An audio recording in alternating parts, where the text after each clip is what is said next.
بسم الله الرحمن الرحيم الحمد لله رب العالمين والصلاة والسلام على سيدنا محمد وعلى آله وصحبه أجمعين. Assalamu alaikum wa rahmatullahi wa barakatuh.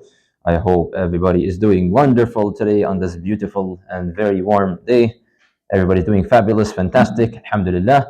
Okay, just for those of us who are, I see some mashallah new faces here. If you are unfamiliar, usually we start at 2:45. We do a quick recap through review questions. We do a set of review questions to recap the previous lecture. And then we're going to go upstairs at 3 o'clock, pray Jama'ah, Asr prayer, and then come downstairs, and that's when we will, inshallah, start the actual lecture content. So, for those of us who were here last week we discussed the Hadith where Prophet Muhammad gave several pieces of advice. It was one of his final sermons, right? And the first thing that he said to the Muslims was, I advise you to have taqwa of Allah Azza wa Jal. And we discussed the concept of taqwa last week. Can someone just quickly share with us, how does a person increase their taqwa? Yes?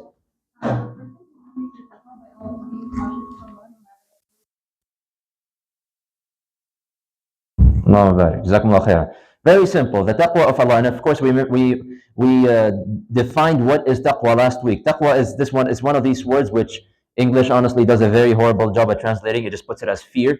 What fear we mentioned, like Arabic has a word for fear. It's called khawf. So this is not fear necessarily in the sense of actual fear, like, oh, I'm scared. Taqwa means to be conscious of Allah Azza wa Jal. To be aware that Allah Azza wa Jal is looking at you, that He is hearing you, that He is watching you at all times. This is, in a sense, what we call taqwa. The fear that we say, when we say you have fear of Allah Azza wa Jal, doesn't mean like, oh, I'm scared, I'm shivering, okay? It just means that now you're scared to upset your Rabb. We discussed previously what is the Rabb. The Rabb is the one who provisions everything. Allah is the one who gives you the Rabb is the one who gives you your money, your food, your drink, your water, your health. Everything that you get to enjoy is from the Rabb. So given that the Rabb is in full control of everything, you don't want to upset this Rabb.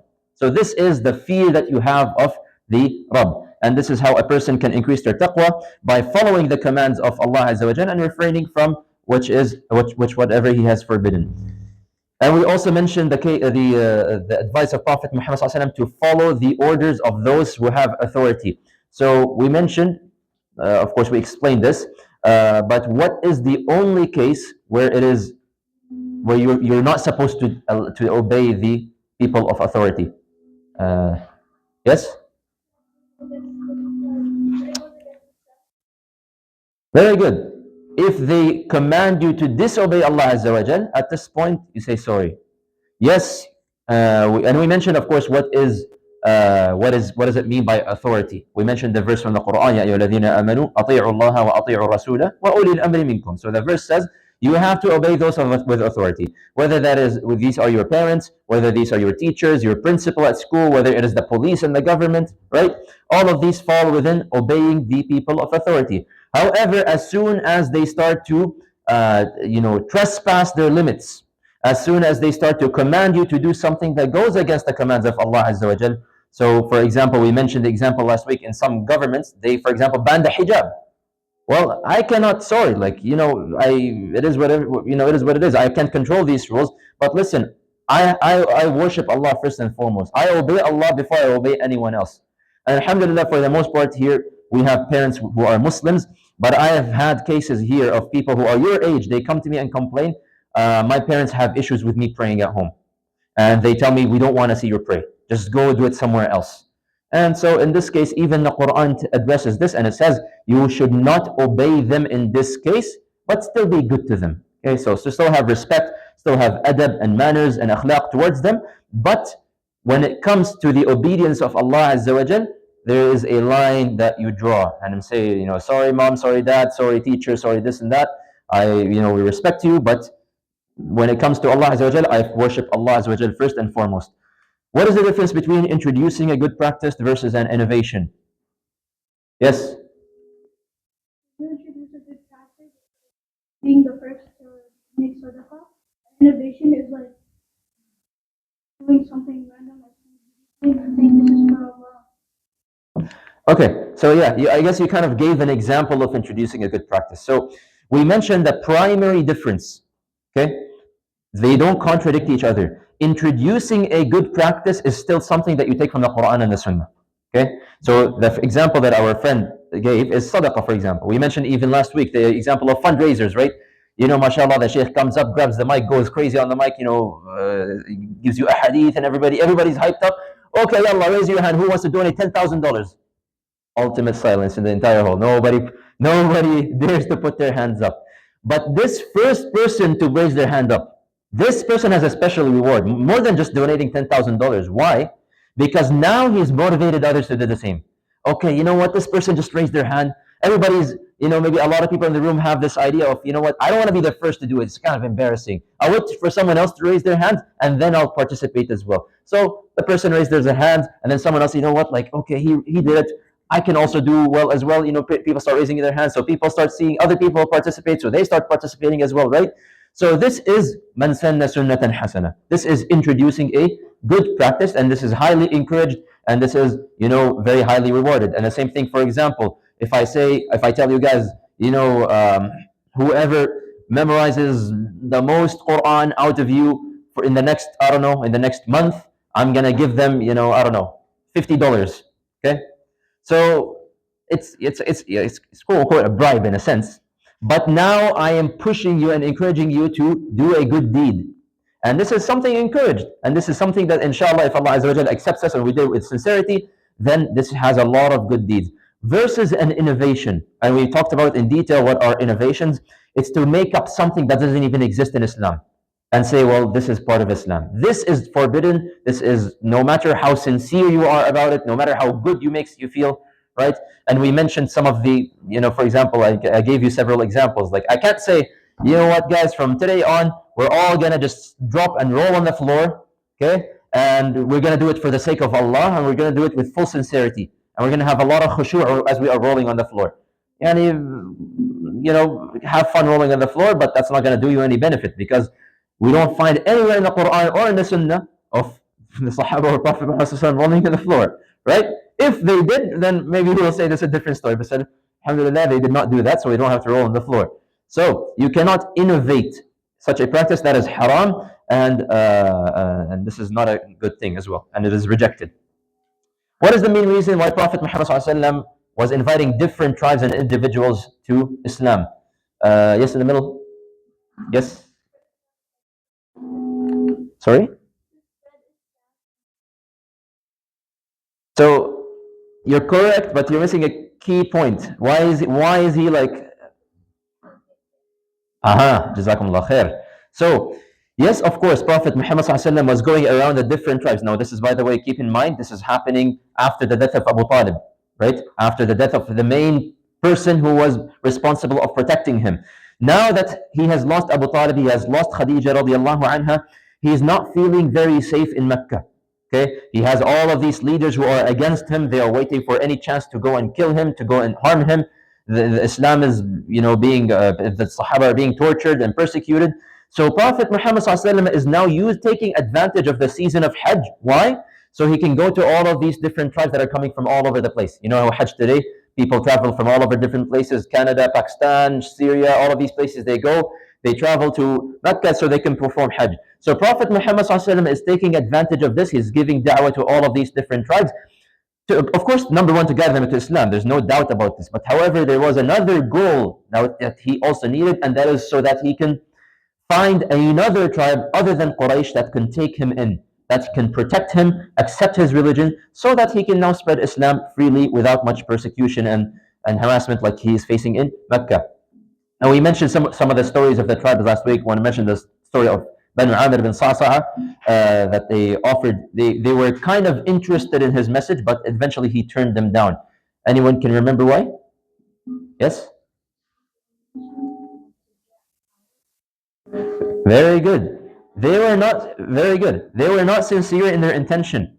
So as soon as Prophet Muhammad ﷺ gave them da'wah, the person was interested, yes, but he was not interested for the right reasons. He went to his tribe and he told them, if we follow this man and we follow his religion, then we will conquer the Arabs and we will restore our old glory and we will gain power in the land.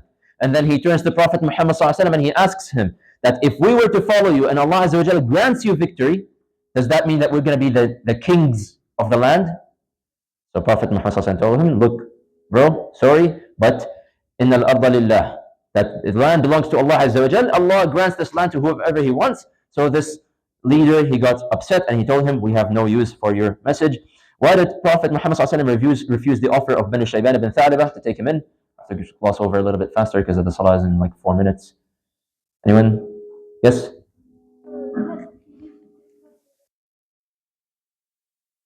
Very good. So Banu Shayban ibn Tha'labah, they were genuinely interested in the message, but they said, we got one problem. We have a treaty with the Persian Empire, with Kisra, and we don't want to mess with that guy because he's really strong.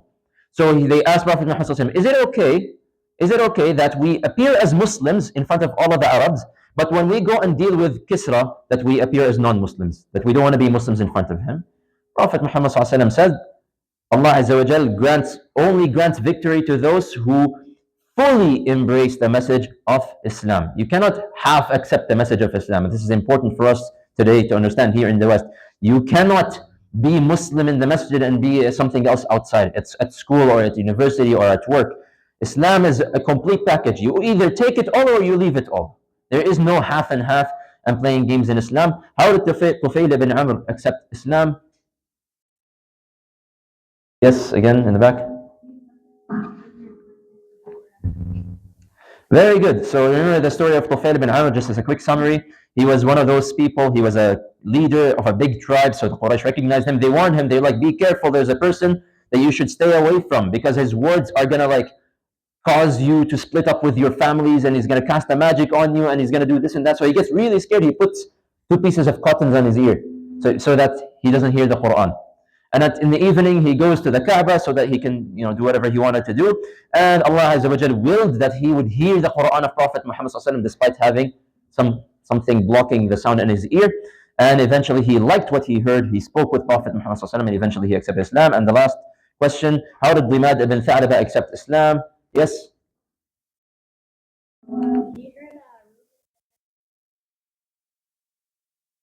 That's the wrong person.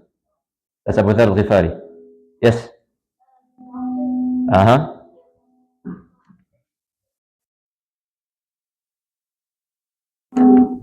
Very good. So this is one of the cases where the accusations of Quraysh actually worked against them. Because Quraysh, Dimad ibn Tha'labah, he was also someone who was famous and honorable. He came to Mecca to perform Hajj. They said, oh, Dimad, be careful. There is this crazy madman over there, and he's saying words that will cause you to go crazy and to cast a magic on you. So Dimad tells himself, I'm the perfect man for this because I'm a doctor and I can cure craziness and I can cure this case of a person going insane. So he goes to Prophet Muhammad and he tells him, I heard all about you. I heard that you are insane. Let me, go and work with you so I can help cure your disease. And so Prophet Muhammad says, hear me out first. And he says, of course, the famous khutbatul hajah that we hear every single khutbah and in Friday khutbah, Inna alhamdulillah, nahmaduhu wa nasta'inuhu wa nasta'idihi wa nastaghfiruh. Right? He introduces the message of Islam. Before he even starts talking about Islam, Dimad ibn Tha'labah says, I have never heard anything more beautiful than what you just said. How do I convert to what your religion is? So, mashallah, it's 2:59, so there's literally 1 minute left until Iqamah. So we're going to quickly pause, go upstairs, pray Asr, come downstairs, and then we will continue. Bismillah ar-Rahman ar-Rahim, alhamdulillahi rabbil alameen, wa salatu wa salam ala sayyidina Muhammadin wa ala alihi wa sahbihi ajma'in. Picking up from where we left off. So continuing in our journey through the foundation of Aqeedah, we talked about several things so far. Last week we didn't get the chance to discuss whatever we wanted to discuss, so we'll just continue that next week. And we're actually continuing what we started 2 weeks ago. 2 weeks ago we were talking about the evidences that Allah Azza wa Jal exists. And we kind of started talking about this, and of course this is not just only talking from the Quran and from the Sunnah, but just also using common sense and reason and logic as a source of proof for how we know that Allah Azza wa Jal must exist. He has to exist. It's not simply something that is mentioned and that's it. And we talked about the importance of pondering, of thinking, of reflecting over the blessings of Allah Azza wa Jal and whatnot. So today we're going to be continuing this discussion of the evidences that many people actually it doesn't really cross our mind very much, that Allah Azza wa Jal exists, is the fact that Allah Azza wa Jal responds to du'as.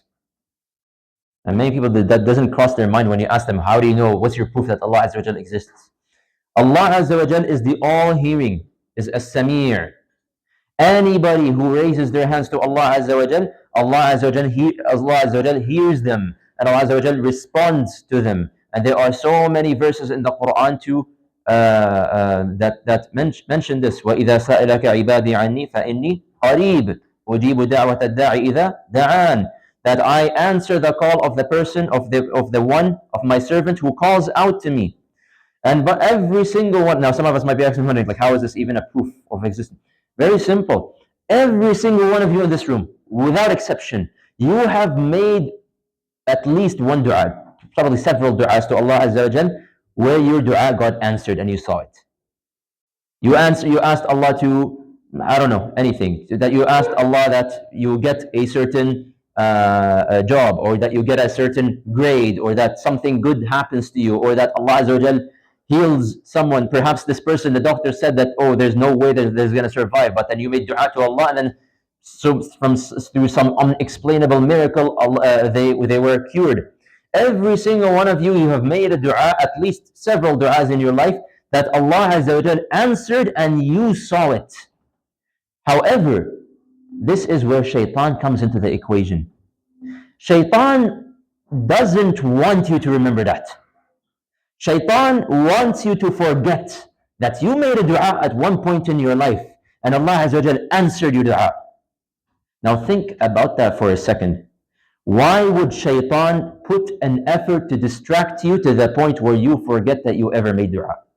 Or why would shaitan distract you to the point where you are too lazy to make dua? Or just say that, oh, I'll do dua some other time or some other place, or I don't need to make dua. Why do you think shaitan bothers to distract you from making dua if making dua didn't have any benefit? There are so many benefits of making dua. But before that, shaitan wants you to forget that you ever made dua in the first place and that Allah Azza wa Jalla answered you, because if every single one of us remembered this, that we made such and such a dua at such a night, I was up at night and I was raising my hands to Allah and I was pleading and begging Allah and I made a dua and then Allah answered it. If I remembered that clearly in my head, not a single one of us would have any doubt of the existence of Allah. But shaitan will do what he does best, and that is to always trick and deceive and to whisper to you thoughts in your head. Allah Azza wa Jal even uses this as an argument against the disbelievers, right? أَمَّن يُجِيبُ الْمُضْطَرَّ إِذَا دَعَاهُ, this is Surah An-Naml, وَيَكْشِفُ السُّوءَ وَيَجْعَلُكُمْ خُلَفَاءَ الْأَرْضِ أَإِلَهٌ مَعَ اللَّهِ. That who is the one who responds to you when you are distressed? We mentioned before that the Quraysh, the irony of all ironies, the people who reject the existence of Allah, when you put them in a place where their lives are in danger, this person 5 minutes ago he was questioning that Allah doesn't exist, prove to me that Allah exists. Put him on a ship that's sinking, put him on a car that's about to crash, put him in a plane that's about to crash. You find him, oh God, please save me, right? MashaAllah, what happened to you, Habibi? 5 minutes ago you were questioning everything about Allah Azza wa Jal. Now you're begging the same entity that 5 minutes ago you were arguing doesn't exist. So when you are calling out right now in your moment of distress, who is the one who's listening? Who is the one who is responding? Who is the one that saves you from that distress? This is the argument that this verse, many verses as well, is making in the Quran. Allah Azza wa Jalla is asking them a rhetorical question. أَإِلَهٌ مَعَ اللَّهِ. Do you have any other God that will respond to your to this kind of distress? Is there any other God other than Allah that you will call out to respond for your kind of dua? And subhanAllah, there are so many benefits. This is why dua is one of the greatest acts of worship that a person can do. In a hadith, Prophet Muhammad says, "Ad-du'a'u huwa al-ibadah." Dua is worship. If you want to define worship, worship is dua, and dua is worship. Because when you are raising your hand to Allah Azza wa Jal, you are now clearly establishing who is the servant and who is the God. Only a person who acknowledges Allah as a God can ever reach out to God and call out to Allah Azza wa Jal in distress and hoping for an answer. And dua, is, again, according to the hadith, is the weapon of the believer. The weapon of the believer is the dua. Dua has the ability to change qadr from how powerful it is. if Allah Azza wa Jal wills it. And subhanAllah, every single dua, by the way, sometimes people, this again of the tactics of shaitan, that sometimes people don't see their du'as answered, or they think they don't see their du'as answered. But we are told that every single dua that you make, no matter how small or how big that dua is, every single dua has one of three outcomes. It has to fall into one of these three outcomes. Either Allah Azza wa Jal answers your dua immediately. You ask Allah for something, and then very soon you find it actually take place and it happens. That's one possibility. And that's the possibility that people are usually hung up on. But in reality, there are other possibilities also when a person makes dua. Of the possibilities is that sometimes Allah Azza wa Jal delays the answer for your dua and instead grants you something better than what you asked for. For example, a person might ask Allah, oh Allah, give me a job at such and such a company because they will pay me a lot. But Allah Azza wa Jal maybe delays the answer to that question, to that dua, and perhaps Allah Azza wa Jal grants this person a better job than the job that he was looking for in the first place. So this is a form of response as well. Of the responses of the dua is that Allah Azza wa Jal actually perhaps doesn't give you what you asked for, but He gives you something else in return. So perhaps Allah Azza wa Jal will lift a source of difficulty or a source of evil in your life because of the dua that you've made. So perhaps it was your qadr that, subhanAllah, someone maybe was about to get in a car crash, or someone was about to, be afflicted with a very serious disease. But because of the dua that you made to something else, not even related to this, you just made a dua, a general dua, that Allah Azza wa Jal, for a wisdom of His own, He decided not to give you what you asked for, but instead He took away this illness that you were supposed to fall sick in, or that car crash that you were supposed to be a part of, or this accident or this bad thing that you were supposed to be involved in. This is also a response of a dua. Also of the responses of the du'as, and perhaps this is one of the greatest ones, to be honest, and even though we may not comprehend this now, we shall definitely comprehend this in the Day of Judgment. Because bear in mind, the Day of Judgment is a day where all of us will be desperate for a single hasanah. Nowadays we don't think of hasanat as much. We say, okay, you read Quran, every letter is 10 hasanahs, this and this. Okay, yeah, I know this. On the Day of Judgment, every single one of you, myself included, without exception, you will be desperate for that one hasanah. Only one, for just one hasanah, that will perhaps be the reason that you enter Jannah and avoid hellfire, or be the reason for you to be elevated into a higher rank in Jannah. Well, guess what? Remember that dua you made in the dunya, and you thought that Allah Azza wa Jal never answered it? Well, the reward of your dua is right there on the Day of Judgment, coming in the form of a reward, or in the form of saving you from the hardships of the Day of Judgment, which is much, much bigger in comparison to the hardships of this world. So all of this basically in a nutshell is a proof of the existence of Allah Azza wa Jal, because Allah is as-Sami', Allah is ar-Raqib, Allah is the one who listens to our du'as and He responds to them accordingly. And as I mentioned, every single one of us here, without exception, we've experienced some sort of response of a dua from Allah Azza wa Jal. Boys in the front, if you're not interested to listen, Shafi, go upstairs, please. Okay? So, now, just as a side comment, by the way, because this is sometimes a question, I don't plan to dive into this too much, but sometimes people ask this kind of question, or sometimes people have this kind of mindset that I'm making dua, but I don't think Allah responded to my dua. The Prophet Muhammad ﷺ told us, make dua while you are certain that Allah Azza wa Jalla will answer you. Meaning, when you ask Allah for something, don't say, oh Allah, if you want, give this to me. If you don't want, don't give it to me.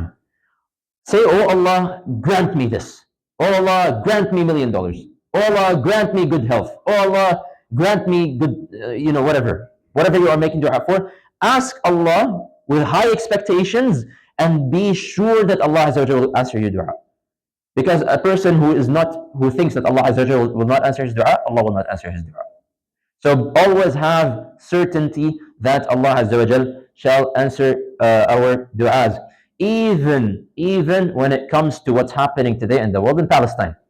This is one of the reasons where some people and a lot of the youth and even university students, they start to doubt the existence of Allah. It has like an opposite effect. And they say, look, everybody in the world, all the masajid, all the Muslims, they are making dua for the people of Palestine, but look, nothing is happening. Look, it's only getting worse there. More people are getting killed. More bombs are falling on top of their heads. The more make dua we make, it only seems like it's getting worse. It goes from Palestine, it goes to Lebanon, it goes to other places, it goes to Syria, it goes. What is this?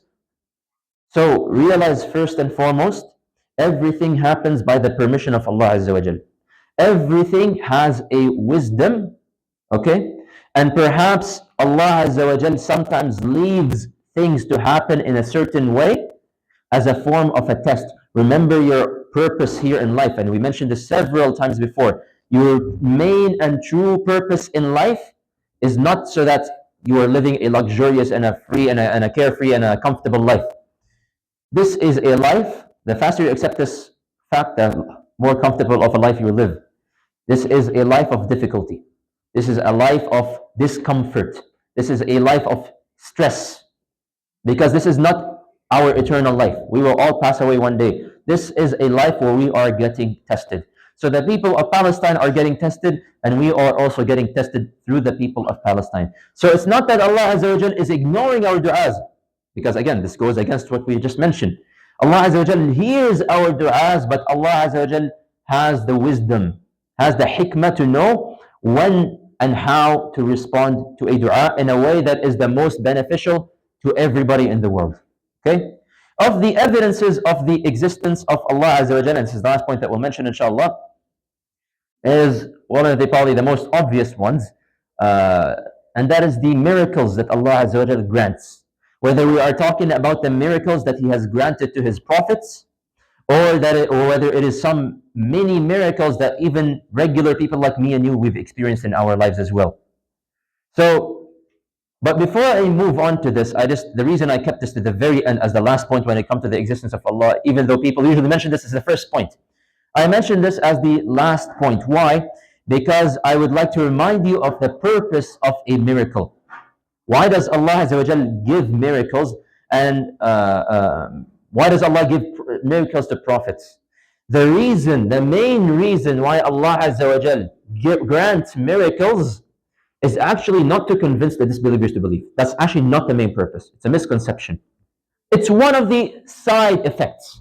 But you see, the Quran tells us, and we see it in the Seerah as well, no matter how grand of a miracle you show sometimes some of the disbelievers, the people who are arrogant and are just want to reject the truth for no reason, no matter what miracle you will give them, they will refuse to believe. We saw that already in the Isra and al-Mi'raj. We saw that already in other miracles as well. The stories of the prophets talk all about it, right? The Quran mentions it. If you were to resurrect the dead for them, if you were to bring them all the angels in front of them, they will still refuse to believe. Why? It's just because, alas, they're arrogant. They have a closed mindset. Whatever you tell them, they're not going to believe it. Just because. So, miracles, the true purpose of a miracle, in fact, is that it increases the faith of believers. Meaning people are already believers in Allah, and then a miracle comes forth only to increase their belief in Allah Azza wa Jal. So, for example, Allah Azza wa Jal mentions in the Quran, Prophet Ibrahim alayhi salam. Prophet Ibrahim alayhi salam, Allah Azza wa Jal calls him an ummah by himself. He himself is a whole ummah. Just Prophet Ibrahim alayhi salam. He is one of the highest ranks. He is Khalilullah. Yet in the Quran it tells us, he asked Allah Azza wa Jal, Rabbi arini kayfa tuhyi al-mawta. Oh Allah, show me how you resurrect the dead. Now is he asking this out of, astaghfirullah, out of arrogance? Is he asking this because he has some doubt in his heart and he's like, okay, if Allah, you show me truly that you resurrect the dead, then I will truly be a good believer.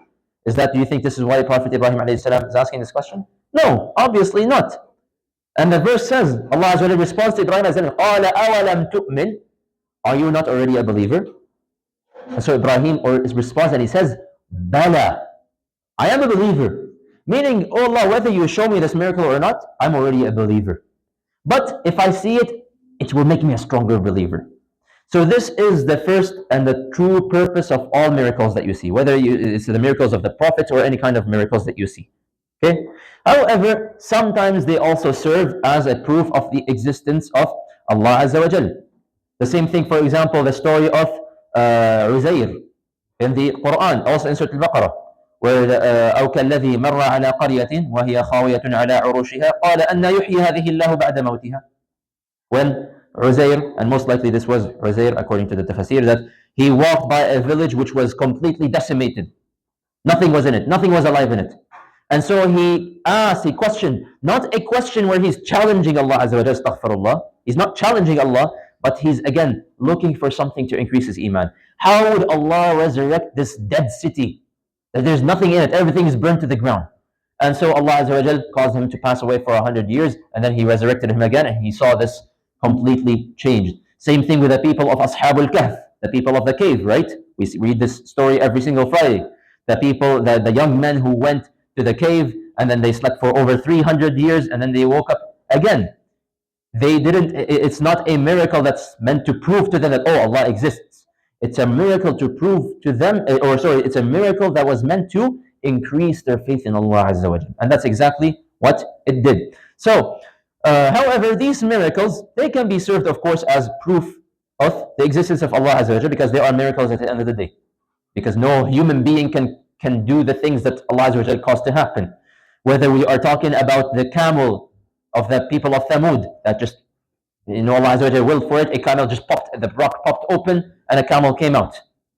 Or the Prophet Musa alayhi salam throwing his stick and it turns into a snake, or hitting the sea and the sea splits in two, or the flooding of the entire world that happened to Prophet Nuh alayhi salam. And by the way, a lot of these miracles, many people don't know this, they have remnants to this day.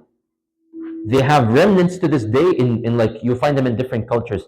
For example, in almost every single culture, I don't know if I mentioned this before, in almost every single culture, I find this very interesting. You will always find that they have the myth of the great flood. Now, they don't call it Prophet Nuh. They don't call it that, Nuh and he rode the ship and then, but they have this myth that at some point in time, for whatever reason, the entire world flooded, and only remnants of humanity remained behind. And you will find that mentioned in different religions and even in other different cultures, in cultures that don't even have anything to do with the worshipping of Allah Azza wa Jal.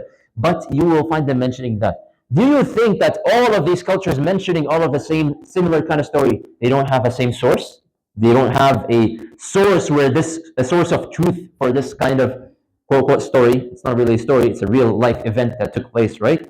So for example, this is Prophet Nuh alayhi salam. Same thing with today. We have the area of Mada'in Salih, right?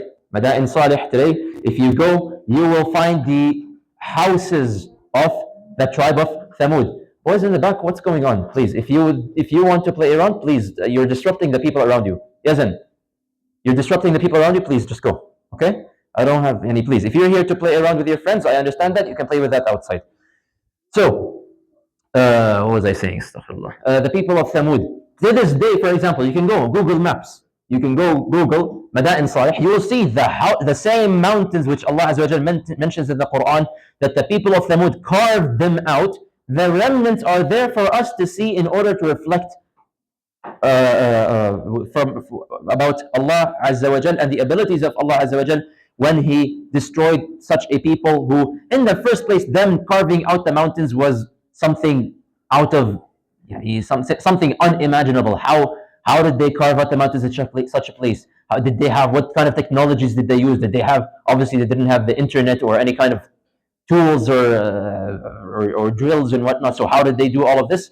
Allahu alam. But these are all remnants of certain miracles which Allah Azza wa Jal has sent to us. Now, of course, these kind of miracles, they no longer exist. Okay, the sea is no longer going to split anymore for anybody. Okay, the moon is no longer going to split into two for anybody. Okay, none of these things will ever happen again. Those were just unique miracles granted to prophets. However, there are still a subset of miracles. Okay, I'll wait for the boys to please settle down because my head is. You guys done? Okay, can we please stop moving around? Jazakumullah khair. there is still a subset of miracles which is open to all of humanity to this day. And it's not really a miracle, you can call it a mini miracle. And the proper word for this is karama. Okay? A karama. So that is something that sometimes it can happen to anyone. Sometimes it's a righteous person, sometimes it's even not a practicing Muslim. And sometimes it happens to them. So sometimes people experience certain events, or for example, they see a dream, and that dream comes true. It's a true dream that Allah Azza wa Jal inspired this person, and it comes true. This is real, and it still happens. Or for example, some people have the dream where they see Prophet Muhammad sallallahu alaihi wasallam, and we've sometimes heard of people who have seen Prophet Muhammad sallallahu alaihi wasallam, and they're able to describe him to you. And the descriptions that they give you is exactly the same description as that is found in the Hadith. They will tell you, we saw him, and they remember him clearly. They have a vivid image of him. This is a form of karama. Okay, and sometimes you might find other things other than dreams. So, for example, and you might hear stories every now and then from different people. Like I personally know someone. There was this lady, actually. This was a few years back. For example, I remember she was telling the story that she was driving like a car or like a motor or something like this, and she got in an accident. Like a car, I don't know, came and hit the vehicle that she was driving, and she fell off the vehicle, and the vehicle fell on top of her. Now, how heavy is a car? How heavy is a motor or whatever it is? It's pretty heavy, right? Not a single person can lift it. Yet she says that she was able to. The car fell on her, and she single-handedly. She's not stronger. She is not a mashallah, and he lifts in the gym crazy weights. Okay, she's just a regular average woman. The car falls on her, and she says, Wallahi, she was able to lift off the car by her own self. The entire car, she just pushed it off, and she, put it away so that it doesn't fall on her. And so this is a form of karama. Obviously, you can't explain it. I know some shuyukh, I don't know them very well, but I know some shuyukh that tell you, and they will swear to you, that every night they pray qiyam and they read the entire Quran in one night. Someone's like, how is that possible? Surah Al-Baqarah by itself is like, it's going to take me like 10 million hours to read. How am I going to read the whole Quran in one night? I don't know how. There's only 24 hours in a day, but Allah Azza wa Jal grants these kind of karamas and mini miracles to whomever He wants. And these also serve as a proof of the existence of Allah Azza wa Jal. So there are many, of course, to be discussed, but this is sufficient for now. So we'll just pause here for any questions, if anybody has any kind of questions they want to ask. No questions? Everything is clear? Yes?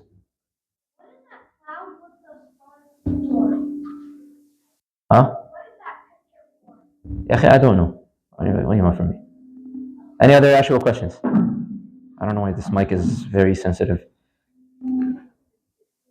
Okay, moving on. So the hadith that I gave you last week, inshallah, that I told you we will discuss, عن عبد الله بن مسعود رضي الله عنه قال خط رسول الله صلى الله عليه وسلم خطا بيده ثم قال. So he's saying that Abdullah bin Mas'ud رضي الله عنه, we already spoke about him, who he is in the past, that he drew a line in the sand. Okay, and so then he said, هذا سبيل الله مستقيما. That this line that I just drew in the sand is similar to the straight path of Allah Azza wa Jal. ثم خط عن يمينه وشماله ثم قال هذه السبل وليس منها سبيل إلا عليه شيطان يدعو إليه. And so from this straight line, so he drew a straight line in the sand, and he said this is the straight path, and then he drew like branching lines from that straight line. And he's saying, you see those branches, those branching lines, those are the other paths.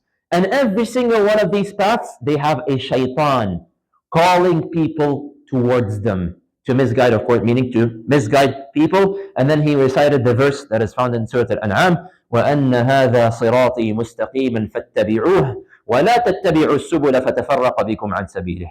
That this is my straight path, therefore follow it, and do not follow the other paths otherwise they will lead you astray. Before I go into the hadith explanation, can someone go ahead and explain to me the meaning of the, or just share with me the research?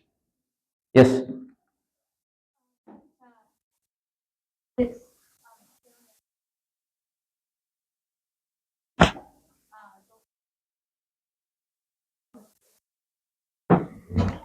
Okay, so to stay, the importance of staying on the straight path and not to follow shaitan. So, I mean, I guess, yes, you've summarized the message of the hadith, and we'll dive into it a little bit closer.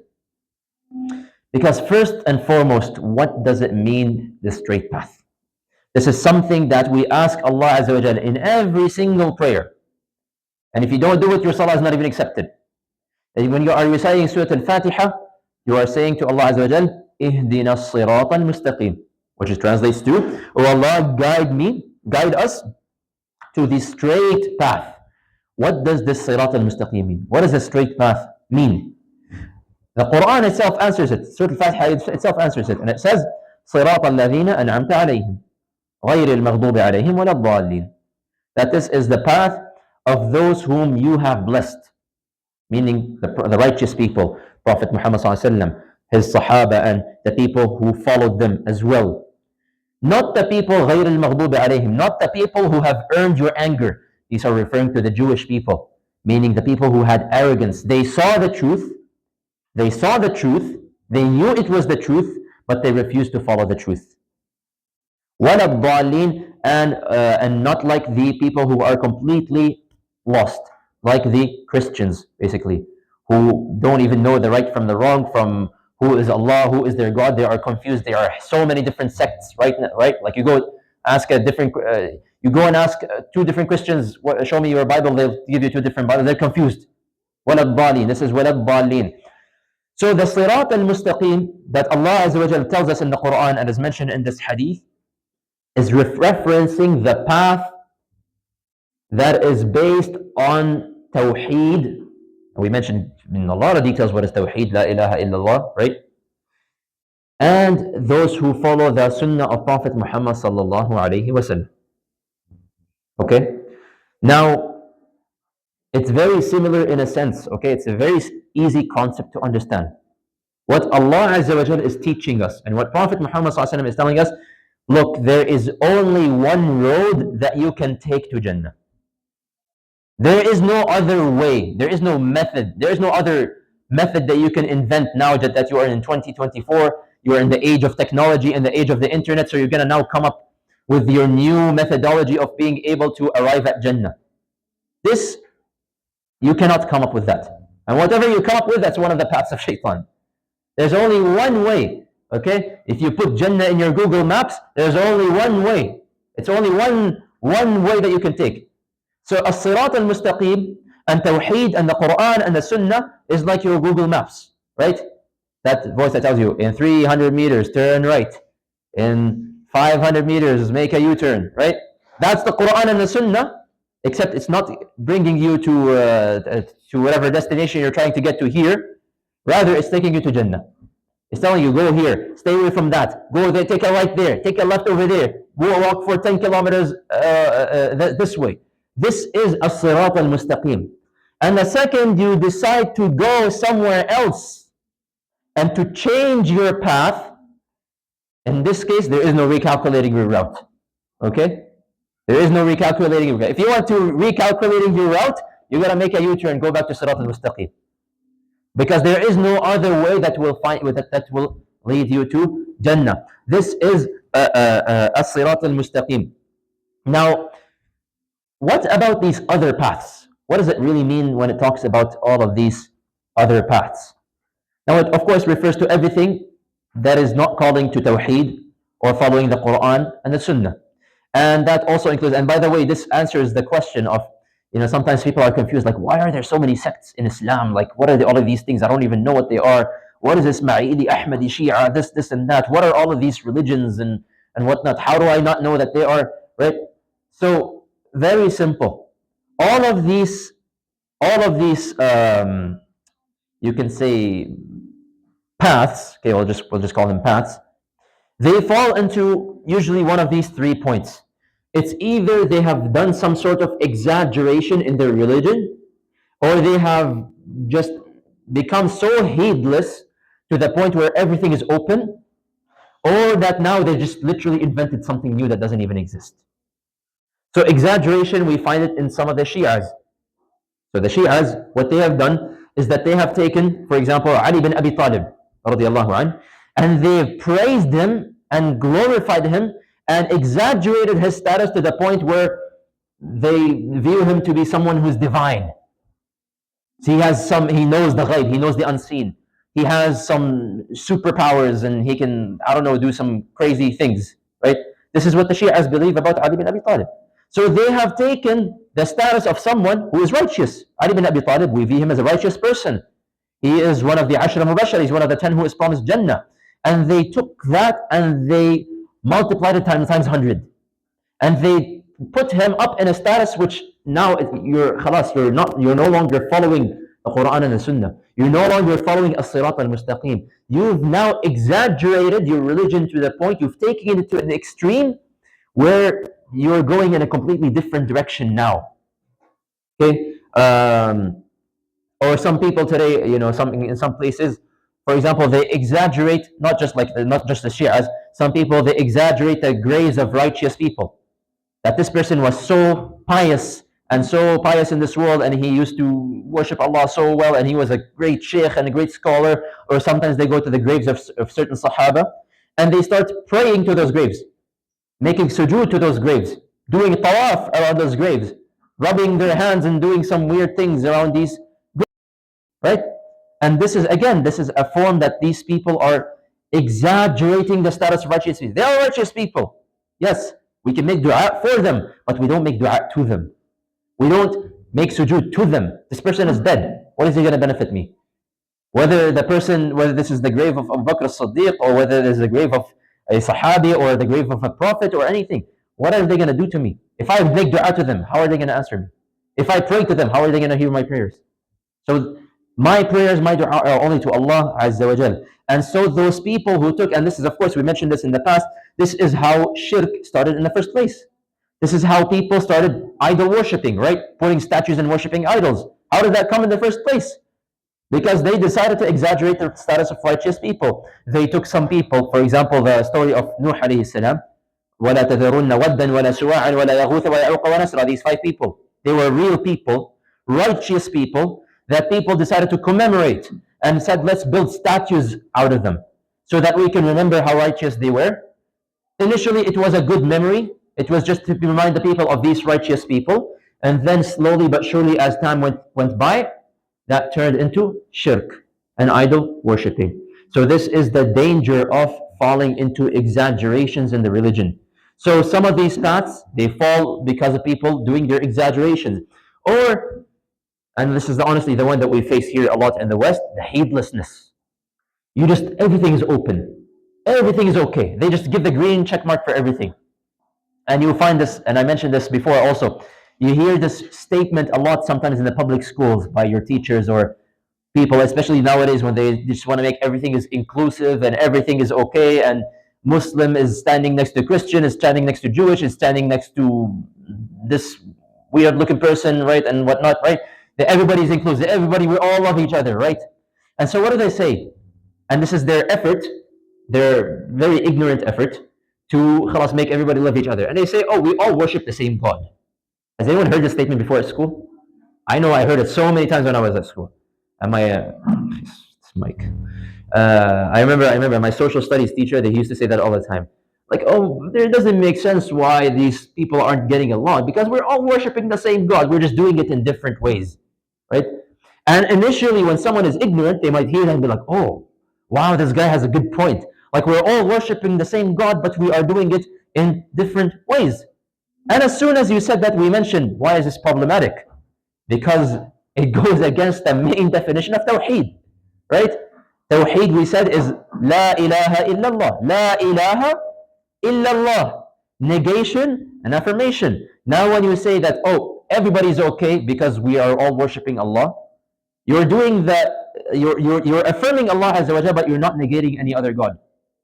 So this goes against the main essence of Tawheed. So we cannot accept these kind of statements. It goes once again against the Tawheed. It goes against as-sirat al-mustaqim.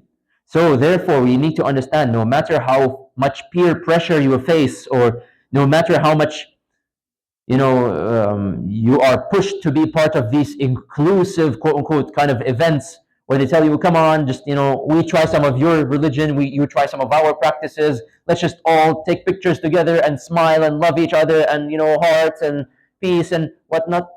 Say, what are you doing? Right? This is not the religion that we follow. Our religion is following Allah Azza wa Jal, following the Quran, and following the Sunnah, and last but not least, of course, the ways of innovation. And this is, again, unfortunate that you see it still in some kind of cultures. And subhanAllah, you will not believe what I say. Yani, subhanAllah, you can look up the videos. They're all over like YouTube, and subhanAllah, just yesterday, one video popped up in my suggested. I don't know why it was suggested to me. It popped up in my suggested videos in like social media. So I'm like, oh, let me just click on it. And it was just like an entire masjid. Like, I couldn't believe it. Like a full packed masjid, and everybody was dancing and looking like, just swaying left and right and jumping, and they're saying, and they're just saying in a loud voice, Allah, Allah, Allah, and like they're just doing this kind of practice. And subhanallah, yani, it was kind of entertaining to watch, not gonna lie. It was, it was entertaining to see what these people are doing. But do you think, yani, with all the intelligence that you have and all the knowledge that we have, do you honestly think that Prophet Muhammad ﷺ and his Sahaba stood together in a Masjid al-Nabawi and they all started dancing together and jumping and saying Allah and together, so that they can praise Allah and they can come closer to Allah Azza wa Jal? So, yani, subhanallah, yani, it doesn't take a scholar or a genius to see that this is, ya akhi, this is not this. You want to, if you are truly someone who is submitting to Allah Azza wa Jal and who is following the Prophet Muhammad Sallallahu Alaihi Wasallam, then you follow the path of Prophet Muhammad Sallallahu Alaihi Wasallam and you submit to Allah Azza wa Jal in the way that Allah Azza wa Jal wants you to worship. You can't, like, invent, as I mentioned at the very beginning, in our review questions, you cannot invent something that doesn't exist and say, oh no, there's nothing wrong with it, it just makes us come closer to Allah Azza wa Jal. How, by under what means are you saying that it brings us closer to Allah Azza wa Jal? Everything, and this is one of the core principles of our Aqeedah, everything has to be verified from the Quran and the Sunnah. Otherwise, how can I claim that such a thing is gonna bring me closer to Allah Azza wa Jal? So when you find certain sects and groups fall into these kind of categories, you realize that these are paths of misguidance. And the path of Allah Azza wa Jal, as-sirat al-mustaqim, has been made very clear and is laid out to us in a lot of details. How many thousands and thousands of hadith do we have? How many tafsir of the verses of the Quran do we have? Therefore, the right and the wrong and what is prescribed to us has been laid out very clearly. There is no need for us to go out of this scope and to go and to start invent new things in our religion. Okay? Now, why is it that these paths come forth in the first place? What causes people to follow these paths of misguidance if I'm saying that everything is so clear in the Quran and the Sunnah? The first, and this kind of goes back to, again, a topic we discussed in the past, like what is some of the reasons that people get deviated from their Aqeedah? And we mentioned the number one reason, this is in my opinion, the number one reason is the ignorance of people. Their lack of knowledge of Islam. Boys in the front, can one of you please move to the back? Okay, I don't want you guys both in the front. One of you brothers, please move to the back. Prophet Muhammad Sallallahu Alaihi Wasallam, he tells us in the authentic hadith, and I'll just quickly paraphrase for the sake of time, that when Allah Azza wa Jal takes away knowledge, He doesn't just take it away by causing it to disappear from the minds of people. Rather, knowledge will be taken away, okay? Knowledge will be taken away by causing the people of knowledge to leave, perhaps to pass away or to go somewhere else. And so the people will turn to people who are ignorant. People who don't even know anything about Islam, but they will start to go and ask them about Islam. And subhanAllah, today there is nothing more dangerous than this. With now you have Google, Reddit, ChatGPT, all of these different technologies, And I mentioned before, unfortunately, many people, their number one resort, their first resort, whenever they have something to learn about their Islam, oh, let me Google it. Is this not haram or halal? Is listening to music haram or halal? Is wearing chains haram or halal? And you just go on Google, and then you go on like a Reddit post, right, or like on an Instagram post from some guy who you don't even know, and he just decided to post that, oh, I think that listening to music is allowed. I think that it is okay for a woman not to wear her hijab because so and so. And so you'll say, oh, alhamdulillah, since Mr. Sheikh here up in the in Instagram, Sheikh Google answered my question and said that this is halal and haram, therefore it is halal and haram. This is the epitome of ignorance. When you are choosing to turn away from the people of knowledge and from seeking the answers in a correct manner, and you're turning to these more advanced, what appears to be more advanced methods. And again, I'll repeat it again for those of us who were not there in the lecture where I mentioned this. I for those of you who don't know, I'm actually an engineer. I have a degree in engineering, and I work in a lot of technologies, including AI technologies as well. ChatGPT is very good at sounding smart. When you ask it any question, it will give you like a 5-paragraph answer, and it will sound so intelligent and so smart. But you see, sounding intelligent and giving the correct answers are two different things. So I'm telling you, ChatGPT, yes, it's really good at sounding intelligent. It's not always very good at giving you correct answers. And you can try it by yourself, by the way. I don't know if any of you tried this exercise before. Go and ask it, like, for myself, I went one time home and I was like, I asked ChatGPT, who is Omar Al Bastami? I just typed, who is this person? And it told me this was some guy from the 1400s. He was a big scholar. He wrote several books and he did this, and that. And I'm telling you, like it wrote like 3 different paragraphs. I'm like, mashallah, I didn't know I was such a special person, mashallah. Right? So this is what ChatGPT does. This is the way it's created. That's the way the technology works. I'm not going to go into the details of the technology, obviously, but this is why I'm saying it's not reliable to go and ask it questions about your deen. So we have to be vigilant about getting the knowledge from the right sources, and also making the effort to go and learn to go and learn knowledge. Right? Some of us, unfortunately, we say, "Oh, it's so boring. I don't want to come to the masjid and learn. I would rather go and sleep. I would rather go and watch YouTube. I would rather go and play Call of Duty, Fortnite, this and that. I would rather go hit the weights in the gym." Okay, and sure, you can dedicate some time for these things, but dedicate some time for your deen. Dedicate some time for Allah Azza wa Jalla. Go also learn something about your deen, so that you don't fall into this red zone and you end up of these people that we watch in the videos jumping around and singing and dancing, right? Like, yeah, we laugh, but subhanAllah, how did these people, it's sad to see, it's funny to see, but it's sad at the same time, because we say, how do these people end up like this in the first place? Ignorance, lack of knowledge about the Quran, lack of knowledge about the Sunnah, lack of knowledge about the Seerah. So we have to be careful as well.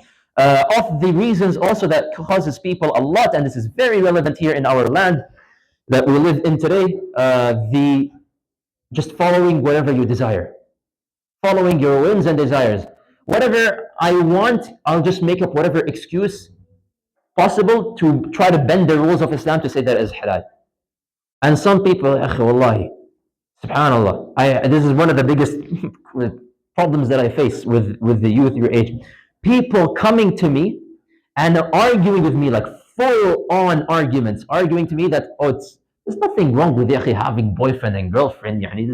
Where does it say in the Quran that boyfriend and girlfriend is haram? There's nothing wrong with it. We'll have it, boyfriend and girlfriend, we'll not touch each other. We'll do it in a halal way. We're not going to do anything that is haram.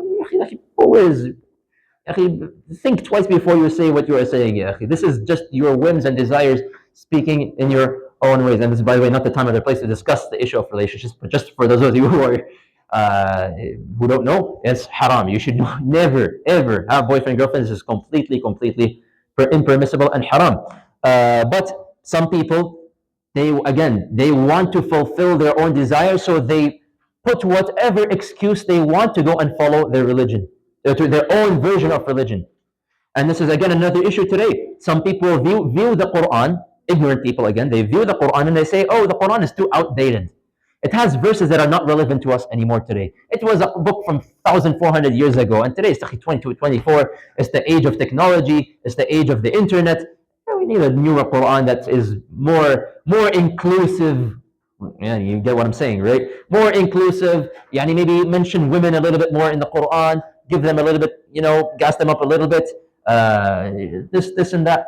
What are you doing? You're coming up with your own version of the Quran, basically, and your own version of Islam, Islam 2.0, and saying that, oh, okay, this is from now on, what am I going to say? What is Islam 2.0 other than another path, other than the Sirat al-Mustaqim? That you just convince yourself that this is the true religion, and you go and follow that path. And even though it sounds ridiculous when I'm talking about it, but these things very much exist today.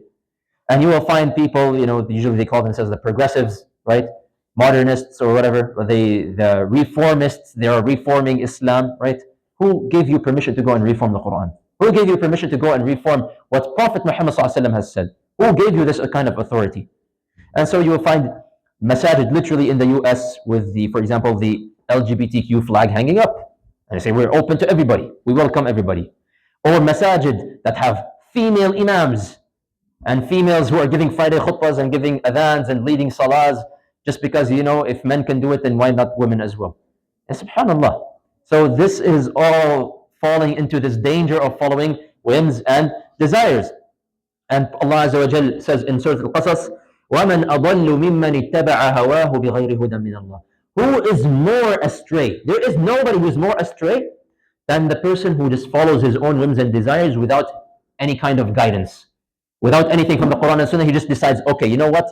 It's 2024. I want to create my own way and I want to go and follow it. Who Allah Azza wa Jalla is saying to us, who is more? Can you even find someone who is more astray than this kind of person?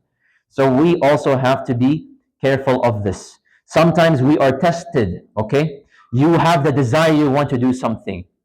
And this is your test that Allah Azza wa Jalla is giving you. He's saying, you have this desire, what are you going to do? Are you going to now go and follow your desire and justify it with whatever reasons you are? Or are you going to submit to Allah Azza wa Jal?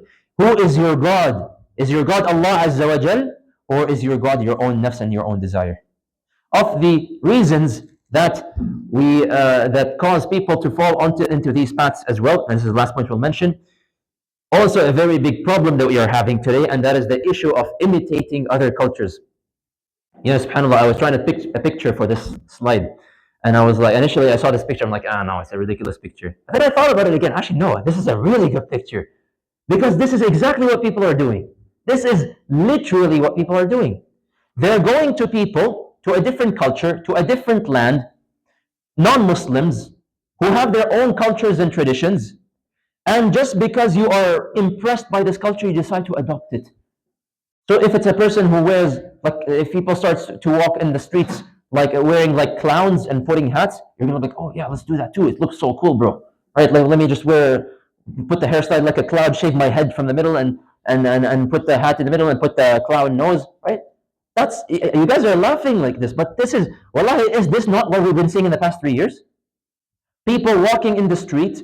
Initially, people are, oh, these people look weird. Why are these people looking like this? Why are the people saying this and this and that? This is so weird. But then it starts with one person, then another person walks next to him, then it starts with 10 people, then it goes to 100 people, then it goes to 100 people, and then it goes to 1,000 people, and then it becomes a general trend. And then people say, oh, we have no problem accepting it. And you guys know exactly what I'm talking about. You guys know exactly what I'm talking about, especially if you go to public schools and whatnot. And subhanAllah, just a few years ago, what was weird today is now completely okay, right? And it's a very, subhanAllah, subhanAllah, like, let's say just someone decides to, just to give you an example of how ridiculous what's happening today is. I am telling you right now, if someone were to simply take off their pants and walk in the street without their pants, with only the underwear. I know, sorry, I'm being a little bit blunt, but this is the reality. Okay, you know me by now, I'm pretty blunt about these things. And they were just to walk in the street like this. What do you think would people say? Oh, what's wrong with this? Someone get with this guy. Who is this weirdo walking without his pants on? And people will just say, like, stay away from him. He's being weird. This is a weird person. But you see, if this person walks long enough, someone will really look out the window and he will see him and be like, MashaAllah, You know what? He's inspired me. He's inspired me to do the same thing. So this person will take off their pants and they walk with them. And now you have two people walking without pants on. And guess what? The more they continue walking around, the more people will collect. Then eventually it'll come a trend, 100 people marching in downtown without their pants on. And then hundreds will become thousands. Then they will take it up to the government and they will say, legalize walking in the street without your pants on. And then it will become a rule. Continue laughing until this becomes a rule in your public school. Huh? You guys are laughing right now. Wait till what you see in your in public school when they tell you, oh, you have no right to go and talk against such a person just because he decides it's his freedom to wear what to wear and what to not to wear, whatever he wants. This is exactly what we are seeing in today's world. Where does this come from? From this. Putting the clown nose and putting the clown hat. And so Prophet Muhammad he tells us, Sahih Hadith, that لَتَتَّبِعُنَّ سُنَنَ مَنْ كَانَ قَبْلَكُمْ شِبْرًا شِبْرًا. You are going to follow the ways of these nations. Step by step. Everything that they are doing, you will start to follow them. حَتَّى لَوْ دَخَلُوا جُحْرَ ضُبٍّ تَبِعْتُمُوهُ. And even if they were to enter into a hole, even if they were to throw off themselves off a cliff, you will go and follow them and do the same. Now why? And subhanAllah, wallahi, this is what we are seeing today. You will find someone, like people who have lived long enough, and in fact many of us here in this room, we've grown up, for example, to know that Halloween is something that is celebrated. You grew up to know that Christmas is something that is celebrated. And now to the point that if I go ahead, or birthdays are something that is celebrated, right? When I even open my mouth to talk about birthdays, like mashallah, a lot of people are like, oh, but how come? And they started arguing with me. This is, yani subhanAllah, you have been so absorbed in these cultures that now you will argue back when someone tells you that celebrating birthdays is not of Islam. When someone tells you that Halloween is not from Islam, that Christmas is not from Islam, that you should not be dressing like these people, that you should not be doing them. And then you guys here, I'm talking about here in this hall, people will come and argue with me. Oh, but what's the harm? What's the problem? It's just a chocolate, it's just a costume, it's just this and that, right? This is one of the results of you being absorbed by this culture and adopting their traditions instead and following their traditions versus sticking to the traditions of our own deen. Similarly, you will find people probably in your own schools. Mr. Muhammad changes his name to Mo. Mr. Khalid changes his name to Cal. Jamal changes his name to Jim. Right? What is this other than imitating these kind of cultures? You just think that they look cool, so you want to blend in with them. Or like, mashallah, look at him, look at their clothing, they look so cool. They are wearing shorts that show the knees, and they are wearing chains that look like gangsters, right? So I want to wear like them, and I want to follow what they are wearing as well. What is this other than you abandoning the tradition of Islam to go and follow the tradition of other people? When you see people in your school walking with the weirdest hairstyles of all time, okay? Mashallah, they have a mohawk, or they have shaved their heads from all directions and they've only left like 3 hairs up here on their head, right? And you're like, oh my God, this haircut is so popular and cool, I want to become like that. What is that other than you imitating the traditions and the ways of these kind of people? Or same thing with the argument about the boyfriend and the girlfriend, or going to parties and whatnot. You'll start saying, oh, what's wrong? We're just having fun, we're just enjoying, having a good time, we're not going to do anything haram. What is this other than you abandoning the tradition of Islam to go and to blindly follow the tradition of these kind of people? And of course, that don't even get me started on genders and the gender roles and you know, and for with all the respect to the women, of course, and of course, Islam has come to give you your honor. Okay, someone who comes to tell you women rights and equal rights and men are equal to women, women are equal to men. This is not from our teachings of Islam as well. Islam has laid out to us what is a woman and has laid out to us what is a man, and what is the role of a woman and what is the role of a man. And Islam has not by any means underestimated the role of a woman. But when we go out on the streets chanting in one voice that, oh, give us our rights, give us this and give us that and give us freedom and whatnot, what is this other than you following the ways and the traditions of other people? So we also have to be cautious about this point, because honestly, this is one of the disasters that we are facing in today's society and today's community that we live in. And this will no doubt be a reason to take us away from as-sirat al-mustaqim. وأن هذا صراطي مستقيما فاتبعوه ولا تتبعوا السبل فتفرق بكم عن سبيله. So I have to move on. So the hadith, inshallah, for next week, um, we'll share it on the group chat as usual. For those of us who don't know, we have a WhatsApp group chat for these lectures. We send in challenges, we send in the hadith and everything. So if you are interested, and by the way, if you participate in these challenges, you get rewards. So if you are interested, come to us after the class, and we will add you to this group. So we will share this hadith in the group, in the group chat, and we will talk about it next week, inshallah. I'm just not going to read it just for the sake of time. Let's quickly do. Oh, before that, any questions? Yes.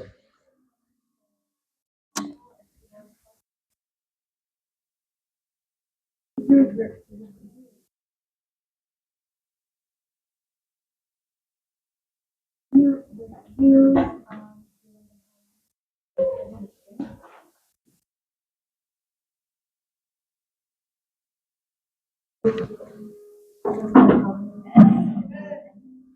So, okay, so the question was, if let's say you work on in a cafe, should you refuse to do things like serving Halloween drinks, or even bigger than this, serving drinks which are, or serving food which have things which are haram?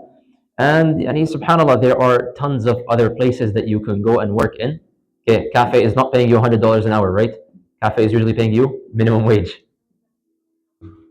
Sorry? Oh my God. Oh, helping in the school. You should not be doing that. So if your school is doing some Halloween decorations or Christmas decorations or things like this, you should not be taking part in those things. Yes. You should not help them. Yes, you should not help them, and you can feel free to tell them the reason, or you can simply tell them, like, just make up. You don't have to lie to them, okay? But use your wisdom to tell them, "Khalas, I don't want to participate in this."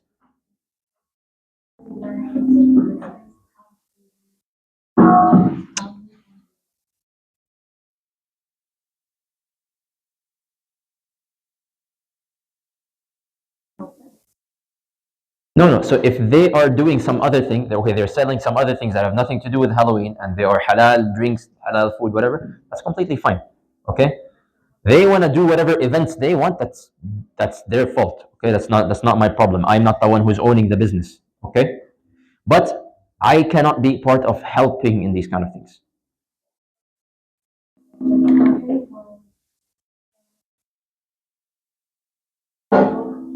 Okay, so selling non halal, this is now a different story, but again, it's the same idea. There are tons of other things that you can do that will pay you probably even more than what you're working right now, and where you will not have to fall into this danger of having to sell halal or not halal, or can I go and grab the plate that has haram meat on it and go serve it, put it on the table for them, or sell it to them and give it out to them. So I would don't put yourself in these positions. Okay, I know it's, again, this is one of the tests from Allah Azza wa Jal. I would encourage, if you have such a job and it's, your life doesn't depend on it, okay, go find somewhere else to work. Go find somewhere else that you're not going to be questioning, or is this, am I doing something halal, or is this something haram, right? You're somewhere where you know for sure that you're going to be within the boundaries of Islam without doing anything that is haram. Okay. Any other questions related to the hadith? Mike is making some very beautiful noises today, mashallah. Anyways, what is one of the evidences of the existence of Allah, especially when it comes during times of difficulty? Yes?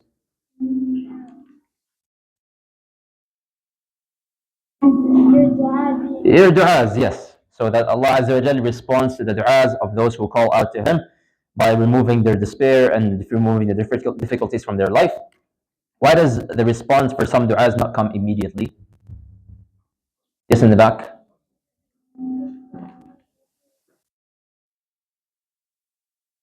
Because, sorry?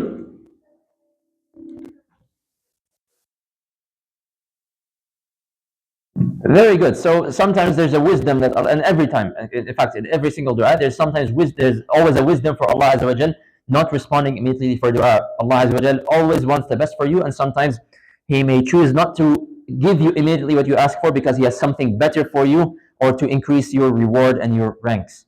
What is the main purpose for the miracles of Allah? Yes, behind you. Yes.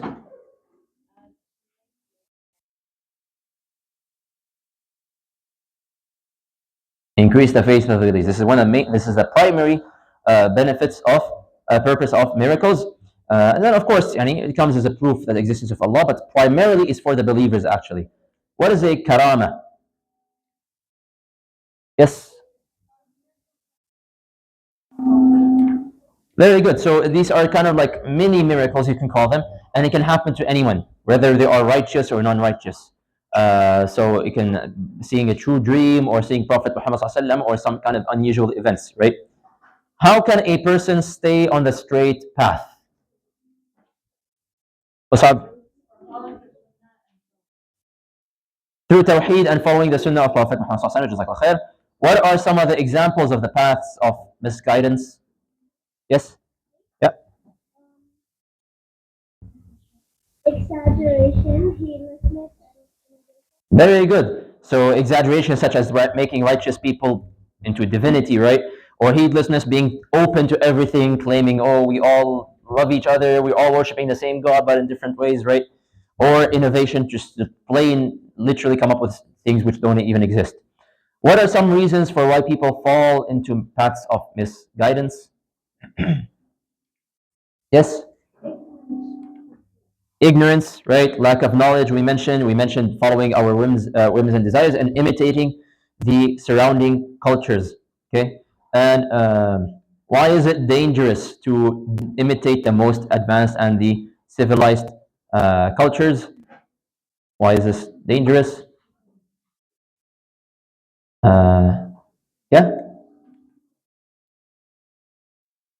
you forgot. Okay, in front of her.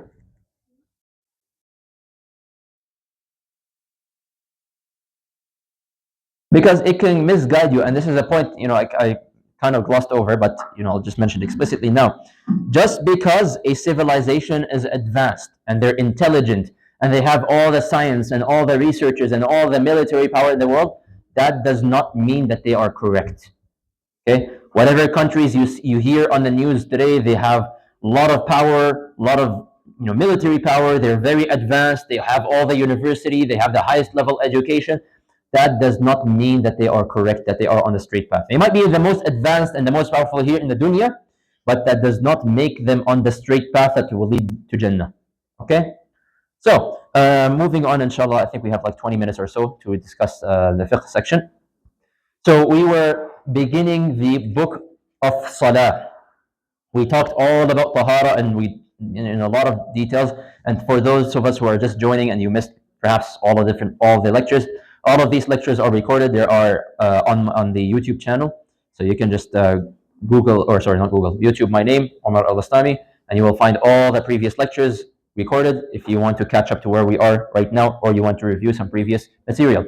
So we were talking about prayer. We introduced what is prayer, what is the purpose of prayer, the virtues of prayer, right? What is why did Allah Azza wa Jal command us to pray, and how it came through the Isra and the Mi'raj, right? We talked about all of this.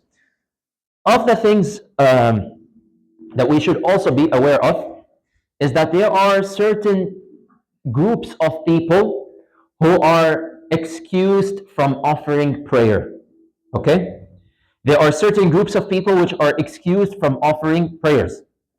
The first of which is the insane person, the person who is, may Allah keep us in good health, but some people have sometimes severe mental problems to the point where they cannot think properly, or they cannot even, their brains, they have some sort of disability that doesn't allow them to think properly. They can't speak properly. They can't practice their life like an average human being.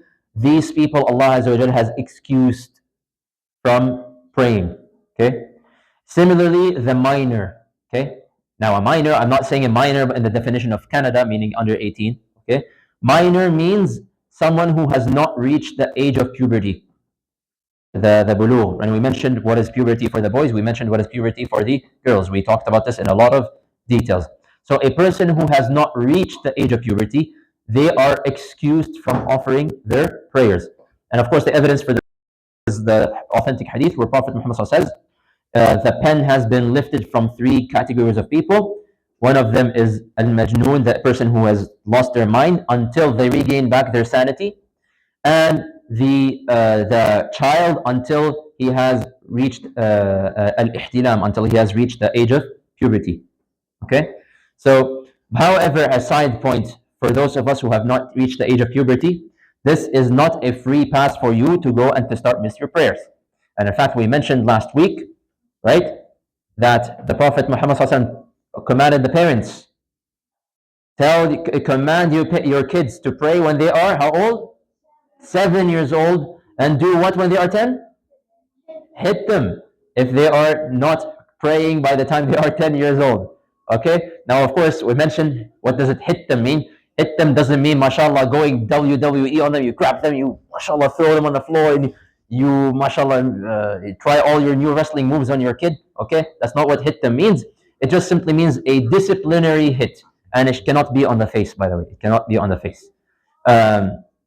On the hand, on the arm, and obviously you're not looking to mashallah and destroy this little kid just because he's not praying. Okay, so the point is, you want to build this habit. This is important for you guys. The reason why this hadith is encouraging parents so much to let people your ages pray, because when you hit the age of puberty, you're obligated now. So you need to get into the habit of praying. If you are not in the habit of praying when you are 10 years old, you're going to run into trouble when you reach the age of puberty. Because if you're not praying your 5 daily prayers, don't expect all of a sudden to a button to just click and all of a sudden now you're going to start praying your 5 daily prayers. It has to be built through habits. And so therefore you need to make sure that you are praying your daily prayers even if you are under the age of puberty. And the third category is the woman who is in her menses. Okay, and we talked about this in the unit of tahara. Now, if a person it falls in these three groups, so let's say a person, and subhanAllah, it's rare, but some people, they have this kind of condition where they sometimes go insane and they lose their mind and then they regain their sanity again in like the same day. So if a person regains their sanity, or let's say a child reaches the age of puberty, or a woman notices that she has now, her menses has ended and she is now okay to go and perform ghusl, to become tahir again, right? If these conditions apply to you, and salah is like, there's a salah time that you need to pray right now, and you have time to pray it, you have to go and pray it. Okay, let's say for example you wake up in the morning one day for Fajr, and you realize that you've seen the sign of reaching the age of puberty. Okay, you go and whether it's a boy or a girl, you act accordingly to get your state of tahara. But if you realize that, okay, so now I've reached the age of puberty, I have to go and pray, then, and you have, for example, 10 minutes left for Fajr prayer, you have to go make wudu and pray Fajr. You cannot say, okay, you know what, I'll start in Dhuhr prayer. Okay? And the duration of time that the scholars give, they say, if there is enough time for you to pray one rak'ah, then you have to go and pray. So even if you're like, oh, there's only like whatever 5 minutes left till the adhan comes in, or till I miss my prayer, you have to go put yourself in a state of tahara, and you have to go and pray, because Prophet Muhammad said in the hadith that whoever catches up with one rak'ah of prayer, then he has caught that prayer. Okay, so even if you end up only praying, catching one rak'ah at the time of the prayer, then your prayer inshallah is still accepted. So you have to go and pray. Does that make sense? So if you are basically, as long as you are not insane, and as long as you have reached the age of puberty and you are in a state of tahara, especially for the women, then you have to go get yourself in a state of tahara and go and pray. For the new Muslim, when they convert to Islam, okay, they do not have to make up any prayers. Okay? So if a new convert, mashallah, 20 years old person comes to the masjid, they say, Ashhadu an la ilaha illallah, Ashhadu Muhammad Rasulullah, everybody does takbir, Allahu Akbar, and people start hugging them one another. Don't go grab the calculator and be like, okay, you're 20 years old, you reached the age of puberty when you were around 20 years old, so there's 8 years of salahs that you missed, therefore 8 times 5, that's 40, 40 times 365 days, doing the, according to my mathematical formulas, you have missed 12,000 prayers, go and make them up, okay? Do not do that, okay? A new Muslim does not have to do anything because Islam comes to erase everything that came before it. A person who's a new Muslim who converted to Islam is now on a white sheet of paper. He doesn't have any sins and he is not accountable for anything that he did in his life. But if he is in a time of prayer, he has to go make wudu and pray because now he is Muslim. Make sense? Next, so we'll take questions towards the later, inshallah. Now we're going to talk, inshallah, about Adhan and Iqamah because before we get into the actual prayer,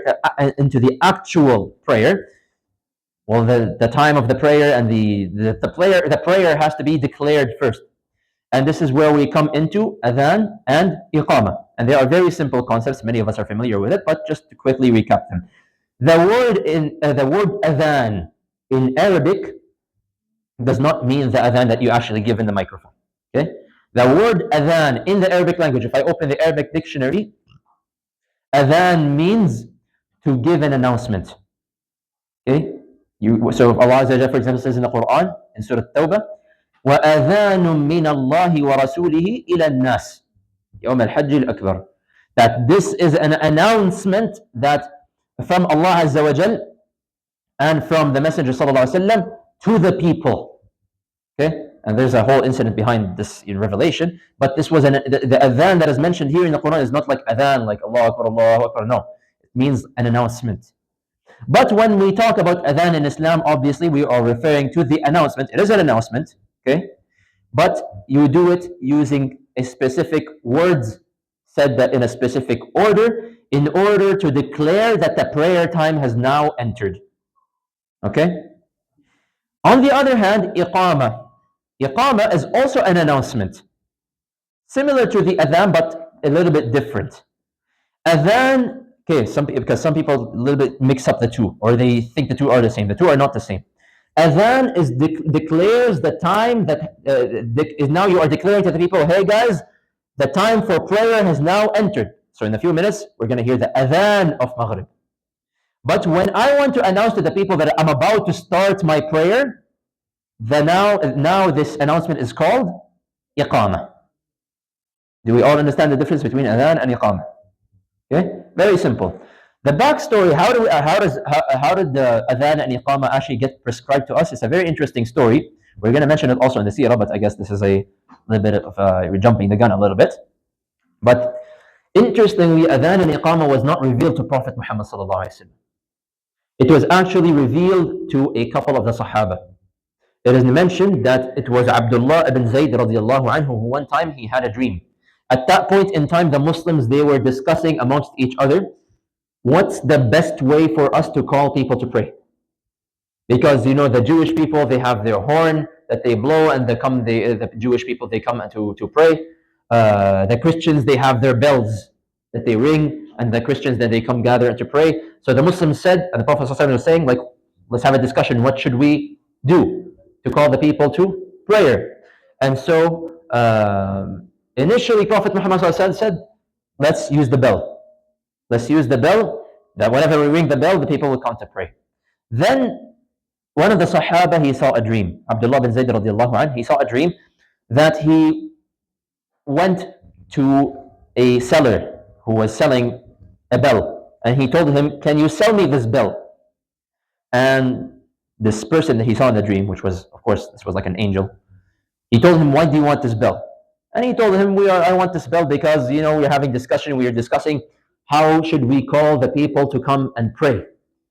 So then this person responds to Abdullah bin Zayd and he says, shall I tell you about a different way that you can call people to pray that is better than this horn, that is better than any bell? So he said, sure, tell me. So he says, you tell the people, Allahu Akbar, Allahu Akbar, Allahu Akbar, Allahu Akbar, to the end of the adhan. Now, how do you actually make the adhan? We're going to talk about that next week with the full phrases of the adhan, inshallah, but I'm just going to skip that for now, again, because the time is a little bit tight. So this Sahabi, he woke up and he went to Prophet Muhammad ﷺ because he thought that this was a karama, this was a true dream. So he told the Prophet Muhammad ﷺ about the dream that he heard, and Prophet Muhammad ﷺ told him that this is perhaps a true dream. And this, so therefore, go, and so he told him, so Abdullah bin Zayd probably he wanted to give the adhan, but he told him, no, no, no. Go and teach the adhan to Bilal ibn Rabah. Go tell him what you heard in this dream and let Bilal call the people, call the adhan. Because Bilal has a louder voice than you. Okay? And we're going to get back into this detail next week, inshallah. So, Abdullah ibn Zayd, he teaches the adhan to Bilal, and Bilal, he, for the first time ever in the history of humanity, calls out the adhan out loud. Who hears it? Umar ibn Khattab radiallahu anh, he jumps out of his, out of his house. He runs outside when he heard the adhan, and he goes to Prophet Muhammad sallallahu alaihi wasallam and he says, "Wallahi ya Rasulullah, I just heard the same thing in a dream that I just had." So subhanallah, two people had the same exact dream, Abdullah bin Zayd and Umar bin Khattab radiallahu anh. And from there, since that time, moving forward, the adhan was prescribed the way that it is. One more thing that we'll mention about the adhan, inshallah, before we probably maybe break for salah. I don't know. When is Iqamah today? Like, I think we have 15 more minutes or so. Of the benefits or the virtues of adhan, and for the boys, I really want you to pay attention here, because whenever I'm in the masjid and there's an adhan time comes in, I sometimes go around to different kids and I tell them, "Hey bro, want to give the adhan today?" I'm like, no, I'm too shy. No, my voice is not good. No, I don't want to do it. Right, like this. And all I'm going to say is that you will regret on the day of judgment that you didn't say yes. Because there are so many rewards of giving the adhan. In the hadith of Prophet Muhammad sallallahu alaihi wasallam, he says, if people لو يعلم الناس ما في النداء والصف الأول ثم لم يجدوا إلا أن يستهموا عليه لاستهموا.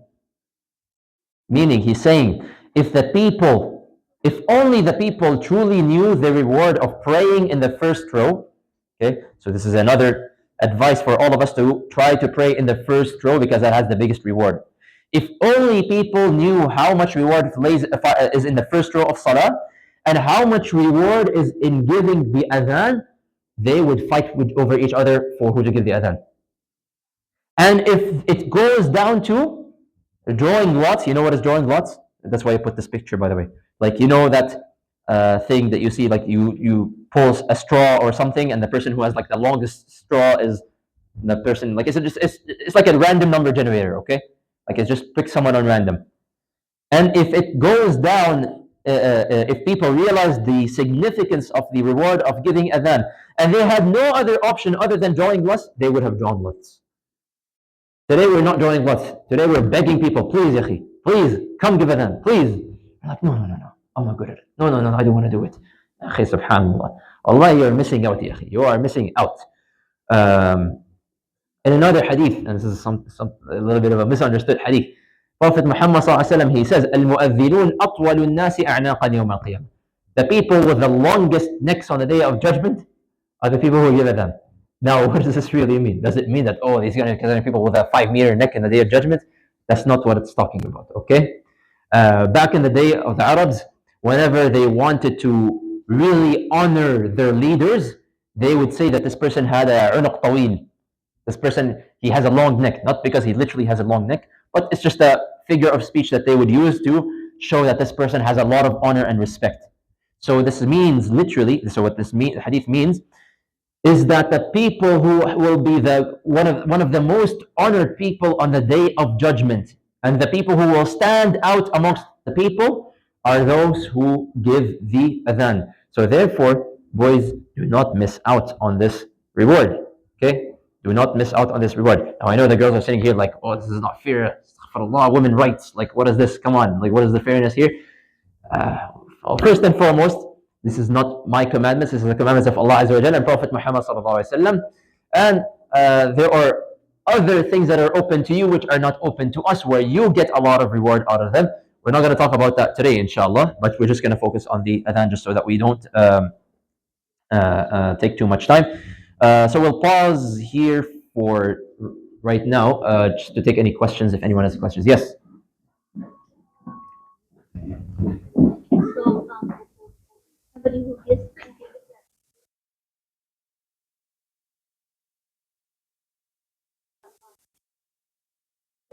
what do you mean by longest? So again, I just mentioned. So longest neck doesn't. Don't think of a long neck. Okay. So back in the day, the leaders of the Arabs, when they wanted to say like, "Oh, bro, Ayub, you're so cool, and you're so smart, and you're the best one out of all of us," they say, "Oh, Ayub, you have such a long neck." Okay. It doesn't mean that, oh, Ayub, you actually have a long neck, but that's just the way that they say. It's just a phrase. Uh, like for example, today, people use slang and they say, "Oh, bro, you're the big G, right? You're the you're the top G. Yeah, there you go. You're the top G, right?" So back in the day, their way of saying you're the top G was saying, "Oh, bro, you got the longest neck." So Adhan.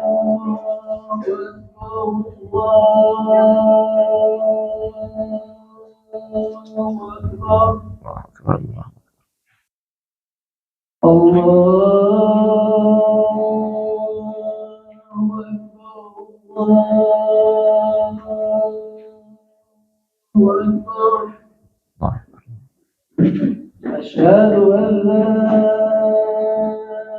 إله إلا الله أشهد أن لا إله إلا الله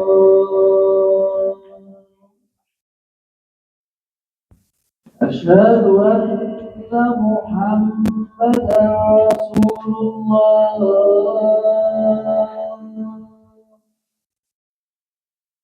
أشهد أن محمدا رسول الله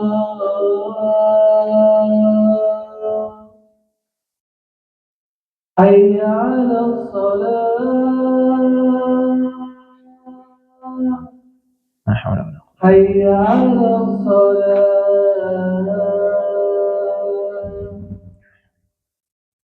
حي على الفلاح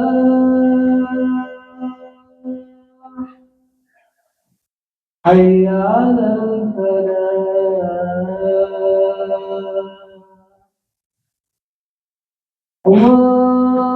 الله أكبر الله أكبر لا إله إلا الله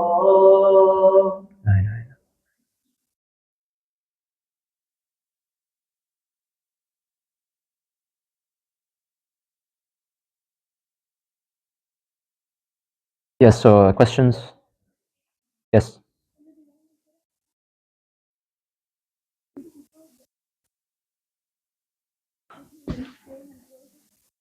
The third, I purposely didn't say the third one because it's going to cause a lot of misunderstanding. So I think I will. Um, so the third one, okay, is the one who is sleeping until he wakes up. However, you see how it's going to cause a lot of issues, right? So it's a hadith. So I cannot, like, you can't just delete it, okay? Um, so meaning, for like, if let's say some of us, maybe we struggle to wake up for Fajr. So let's say you went to bed early and you set up 10 alarms and you told mom and dad, please wake me up. And you tried everything you could and you still slept, even though you put in so much effort, then the pen is lifted. However, if you stay up till 3 a.m., if you don't set up any alarms, or if you wake up and you're like, oh, let me just sleep for 5 more minutes, this is a different story. So, and we'll elaborate on this later in the future, inshallah. Yes? If you tell your parents to wake you up for Fajr, Mm-hmm. and then they wake up for Fajr, not to wake you up for Fajr. Allahu Akbar. Tell your parents I need to pray. How old are you? Yes. Yes. So they have to, well, obviously, first of all, you need to also make the effort. But if you told your parents and they are not doing it, and they could have woken you up, and they're not doing so just because they said you have school, then this is not really not good. Yes.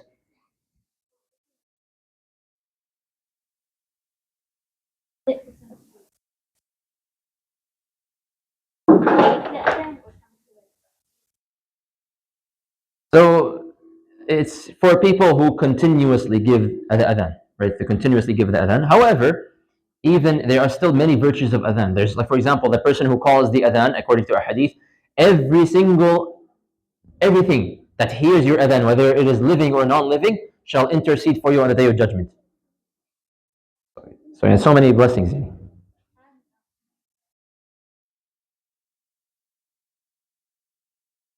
MashaAllah, you really hung up on this longest neck thing, right? So yeah, yes, inshallah, and he will be amongst those who will be honored. Like he's gonna have a lot of reward. Just think of it. He's gonna be honored, and he's gonna have a lot of reward. Okay. If they what? So inshallah, that's also, yani, you can, because iqama is a form of adhan. Yes. Question. I don't know, like, he did very bad things, and then he did dua to all the sin. Does he have to do? Is he like? Is he? Oh, Yes. you know the long neck thing. So what if you teach that? What if you what? Teach adhan.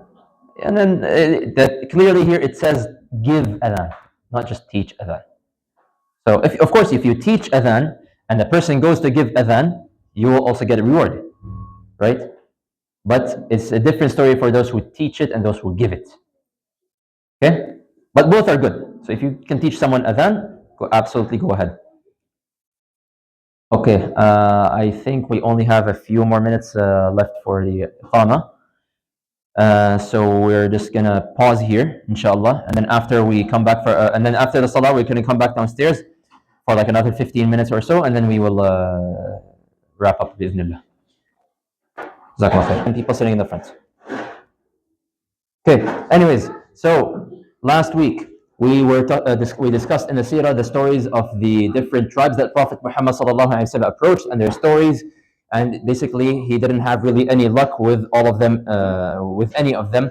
And we mentioned that he gave Islam to several individuals as well. Some of them accepted Islam, but he still didn't really solve his main problem of him trying to find a tribe for him to settle in, and that would take him in and would basically protect him as one of their own.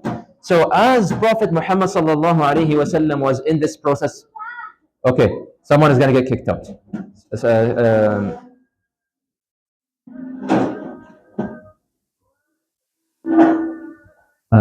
something is playing there. Okay, anyways, so while this while this process was taking place, while Prophet Muhammad sallallahu alaihi wasallam was going from tribe to tribe, from individual to individual to try to find a tribe, he stumbled upon a small group of 6 men next to the area of Aqaba. The area of Aqaba today, if you ever go to Mecca, it's very close to the area with the jamarat, where you pelt the pillars. So, and they were like young men. They didn't even have their own tent, so they were just there in the corner of his eye. So he decided, you know what? Let me just go up to them and give them da'wah, because subhanallah, the message of Islam is not only for the big tribes, it's also for the smaller tribes, it's also for anybody. So he goes up to them, but he doesn't recognize them, which tells you that they were a very small tribe. And he asks them, "Who are you? Like, I don't recognize the 6 of you." And they said, "We are from the tribe of Al Khazraj." And so even then, it didn't still click. Like, which Khazraj are you talking about? Are you guys the Khazraj that are next to the Jewish people in Yathrib? And so they said, yes, we are those people. So he started to give them the da'wah. And he gave them the whole message of Islam, that, they have to worship Allah, and you have to not and not do all of these evil things. And you have to basically accept the conditions of Islam. Do you accept or not?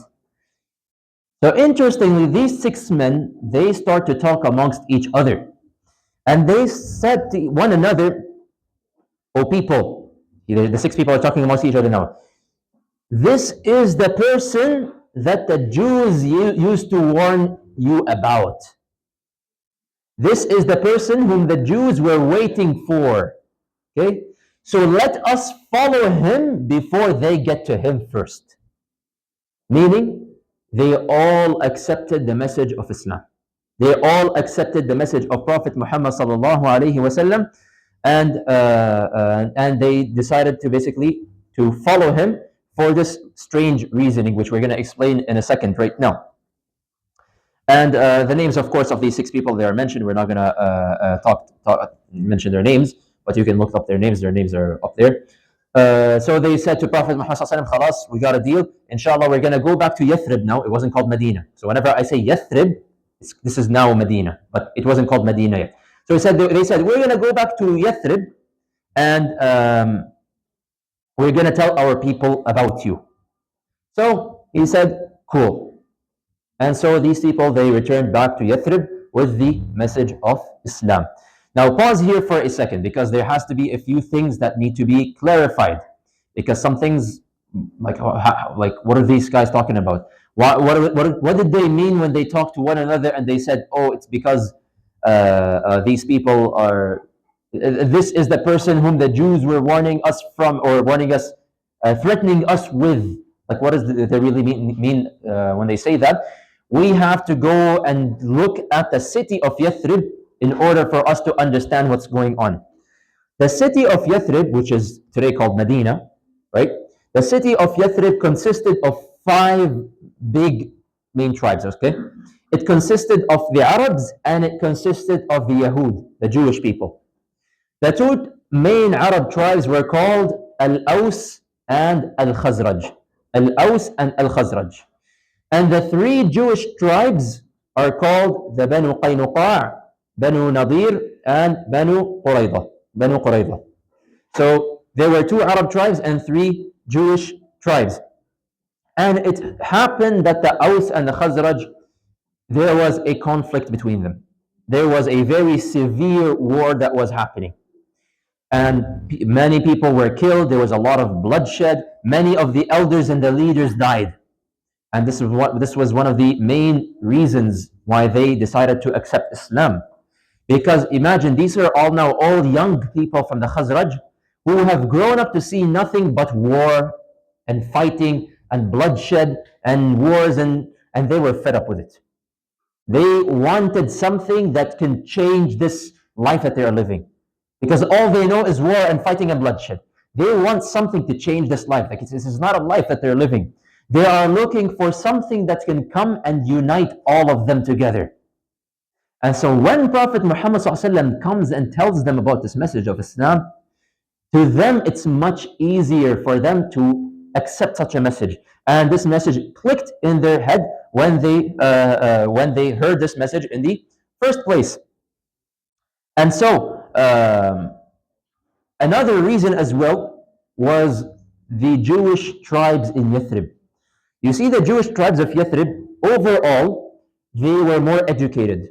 They were more civilized. They had a religion. They had a book. They had a sharia. They had halal and haram. They were superior, you can say, to the Arabs in many, many different aspects. And so the Arabs, they felt a little bit of inferiority towards the Jewish people as well. And another reason is that the Jewish people, as this civil war was taking place between the Aus and Khazraj, sometimes the Jewish people would get irritated. And so what would they say to the Arabs? They would say, "Just you wait.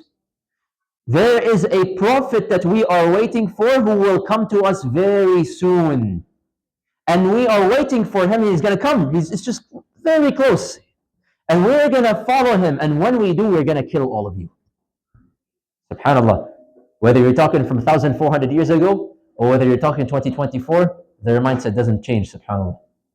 But, and so the Arab, that's how the Arabs knew, the Aus and the Khazraj, that's how they knew about a prophet. So when they heard the threats of the Jewish people saying, oh, just wait, we're going to follow this prophet and we're going to kill all of you, now they stumble upon him in Mecca. And when he told them the message, they recognized that's the person that they were talking about. Let's get to him first before they get to him. That way we can follow him first before they go and follow him. And of course, subhanAllah, the irony of all ironies, which still remains the fact to this day, these people saw the Prophet, they recognized the Prophet. Allah Azza wa Jalla says about them in the Quran, يَعْرِفُونَهُ كَمَا يَعْرِفُونَ أَبْنَاءَهُم. They recognized Prophet Muhammad to be a prophet the same way like a mother recognizes her child, the same way a father recognizes his child. They recognized him, but they were the first people to go and reject him. And so, either way, this, subhanAllah, became a reason for the Khazraj to go ahead and to follow the Prophet Muhammad sallallahu alayhi wasallam. And so these 6 people, they came back to Yathrib and they told the people about Islam. Now, not necessarily many people converted, but many people were now curious about this message. And were curious about this prophet, and the message reached everybody in Yathrib. Everybody recognized that there was some sort of religion and there is some sort of prophet in Mecca. And so the next year, so the Yathrib people, the 6 people from the Khazraj, they came that year and then they went back to Mecca. Oh, sorry, they went to Mecca, then they returned back to Yathrib. Next year, again, it was Hajj time. So now the Khazraj can come again to Mecca to perform Hajj and obviously to see Prophet Muhammad sallallahu alaihi wasallam. But this time, it wasn't 6 people, it was 12 people. This time there were 12 people that came from Yathrib to Mecca. 10 of them were from amongst the Khazraj and 2 of them were from now amongst the Aus. The same Aus and Khazraj who are still literally fighting and killing one another, they are now standing together because they are putting aside whatever differences they have just so that they can learn and be united under the religion of Islam. And so they met with Prophet Muhammad sallallahu alaihi wasallam again, and he did with them what we call the bay'ah. The Arabic term is bay'ah. The English term is called the pledge. What is a pledge? It's basically a set of conditions or a set of promises that a person must make and accept before they can be counted as a Muslim. So they had their first bay'ah, these 12 people with Prophet Muhammad sallallahu alaihi wasallam. They basically gave a promise to Prophet Muhammad sallallahu alaihi wasallam that we are going to worship Allah alone. We're not going to associate any partners with Him. We're not going to steal, and we are not going to commit any evil deeds like zina or these kind of similar evil deeds. And so this was given the title in the books of Seerah as Bay'atun Nisa. That's what it's called. The oath of women, or the pledge of women. Now, why is it called the pledge of women, even though none of these people were actually women at this point in time? Because this was a pledge that was not based out of politics. Okay? It didn't have any condition that, oh, you have to come and protect me. Rather, it was a pledge that was simply made out of morality and good manners. Don't steal, don't kill, don't associate partners with Allah, don't fornicate, don't do all of these evil deeds, be a good person.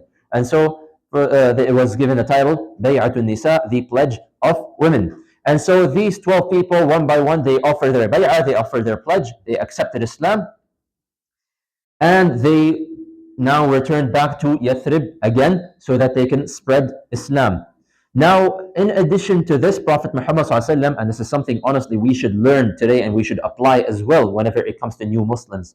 Prophet Muhammad ﷺ didn't just leave them to be. This is, you see, the issue that I see here in the masjid a lot of times. We have a new Muslim convert, white person, whatever, so some person comes into the masjid. He gives his shahada in front of the microphone. MashaAllah, everybody takes out their phones. Let me record this guy. Live stream on social media, on Facebook, whatever, right? And then the guy says the shahada, Ashhadu an la ilaha illallah wa ashhadu anna Muhammadan Rasulullah. I bear witness there's no God but Allah. I bear witness that Muhammad is Prophet of Allah. Takbir, Allahu Akbar. Everybody gets up. Everybody hugs the person. Everybody, mashallah, just gives him kind words and whatnot. And then that's it. People leave the guy alone. He still doesn't know how to pray. He still doesn't know how to do ghusl. He still doesn't know how to make wudu. He still doesn't know how to do anything. People just did takbir, mashallah, they hugged him a few times and they just left. And khalas, and honestly, the sad point is statistics show that many of these people, they go back to their old religion. They leave. They end up leaving Islam. Why? Because they don't know anything. They don't know anything about Islam, and nobody's helping them. So this is something that we learn from this incident from Prophet Muhammad sallallahu alaihi wasallam. He didn't leave these people alone. Rather, he sent with them one of the most educated people at that point in time about Islam, and that was Mus'ab ibn Umair radiyallahu anhu. Mus'ab ibn Umair was one of the early converts into Islam. He was one of the first people who converted, and so he was sent as a teacher to the people of Yathrib so he can go there and also spread Islam. What happened with Mus'ab ibn Umair and what incidents did he encounter in Yathrib? That is what we will discuss next week, inshallah. So let's just quickly go through the questions, inshallah, before we conclude. Who are the people who are exempted from praying? Yes, in the back. Yes, Isaac.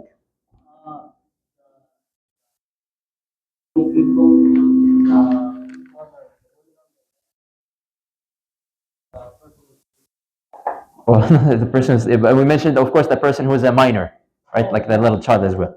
So the insane person, the minor, and the woman in her menses, they are excused. What is the difference between Adhan and Iqamah? Quickly, so we can wrap up. I can see the other program. They're waiting outside. We're just 3 more minutes, inshallah, and we're done. Difference between Adhan and Iqamah? Yes. Yes.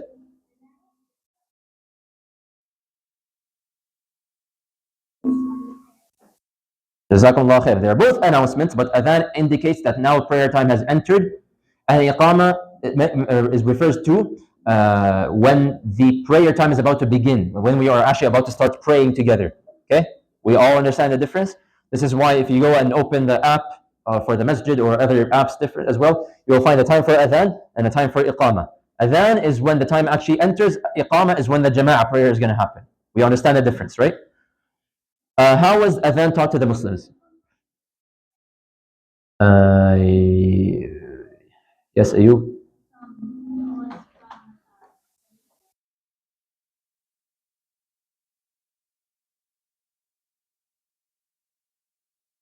Jazakallah khair.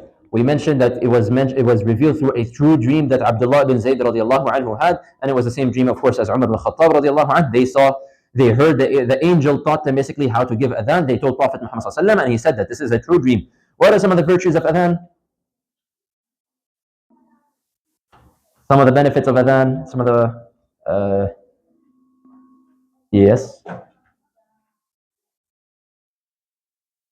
The longest necks, right? Which means, of course, like a great honor and reward and mercy, right? That kind of thing. Who are the 6 young men that Prophet Muhammad stumbled upon and accepted Islam? Or I guess, where were they from? Yeah, we just said it. Muhammad, yes. The tribe of Khazraj. The tribe of Khazraj. Very good. What are the main tribes of Yathrib? Yes? Aus and Khazraj, and from the other? Qaynuqa'.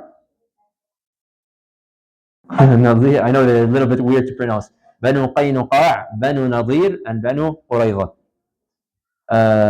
Yeah, so these are, of course, the Jewish tribes, and the Aus and the Khazraj are the Arab tribes. What are some of the reasons that caused the Khazraj to accept Islam? Muhammad?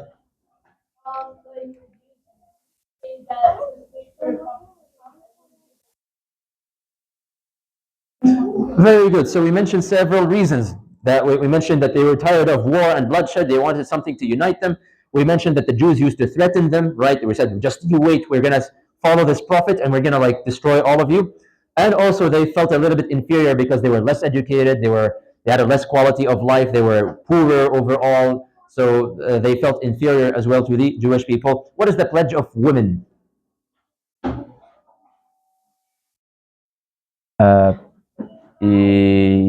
Yes, in the back. You put your hand up and you put it down. Yes? Yes?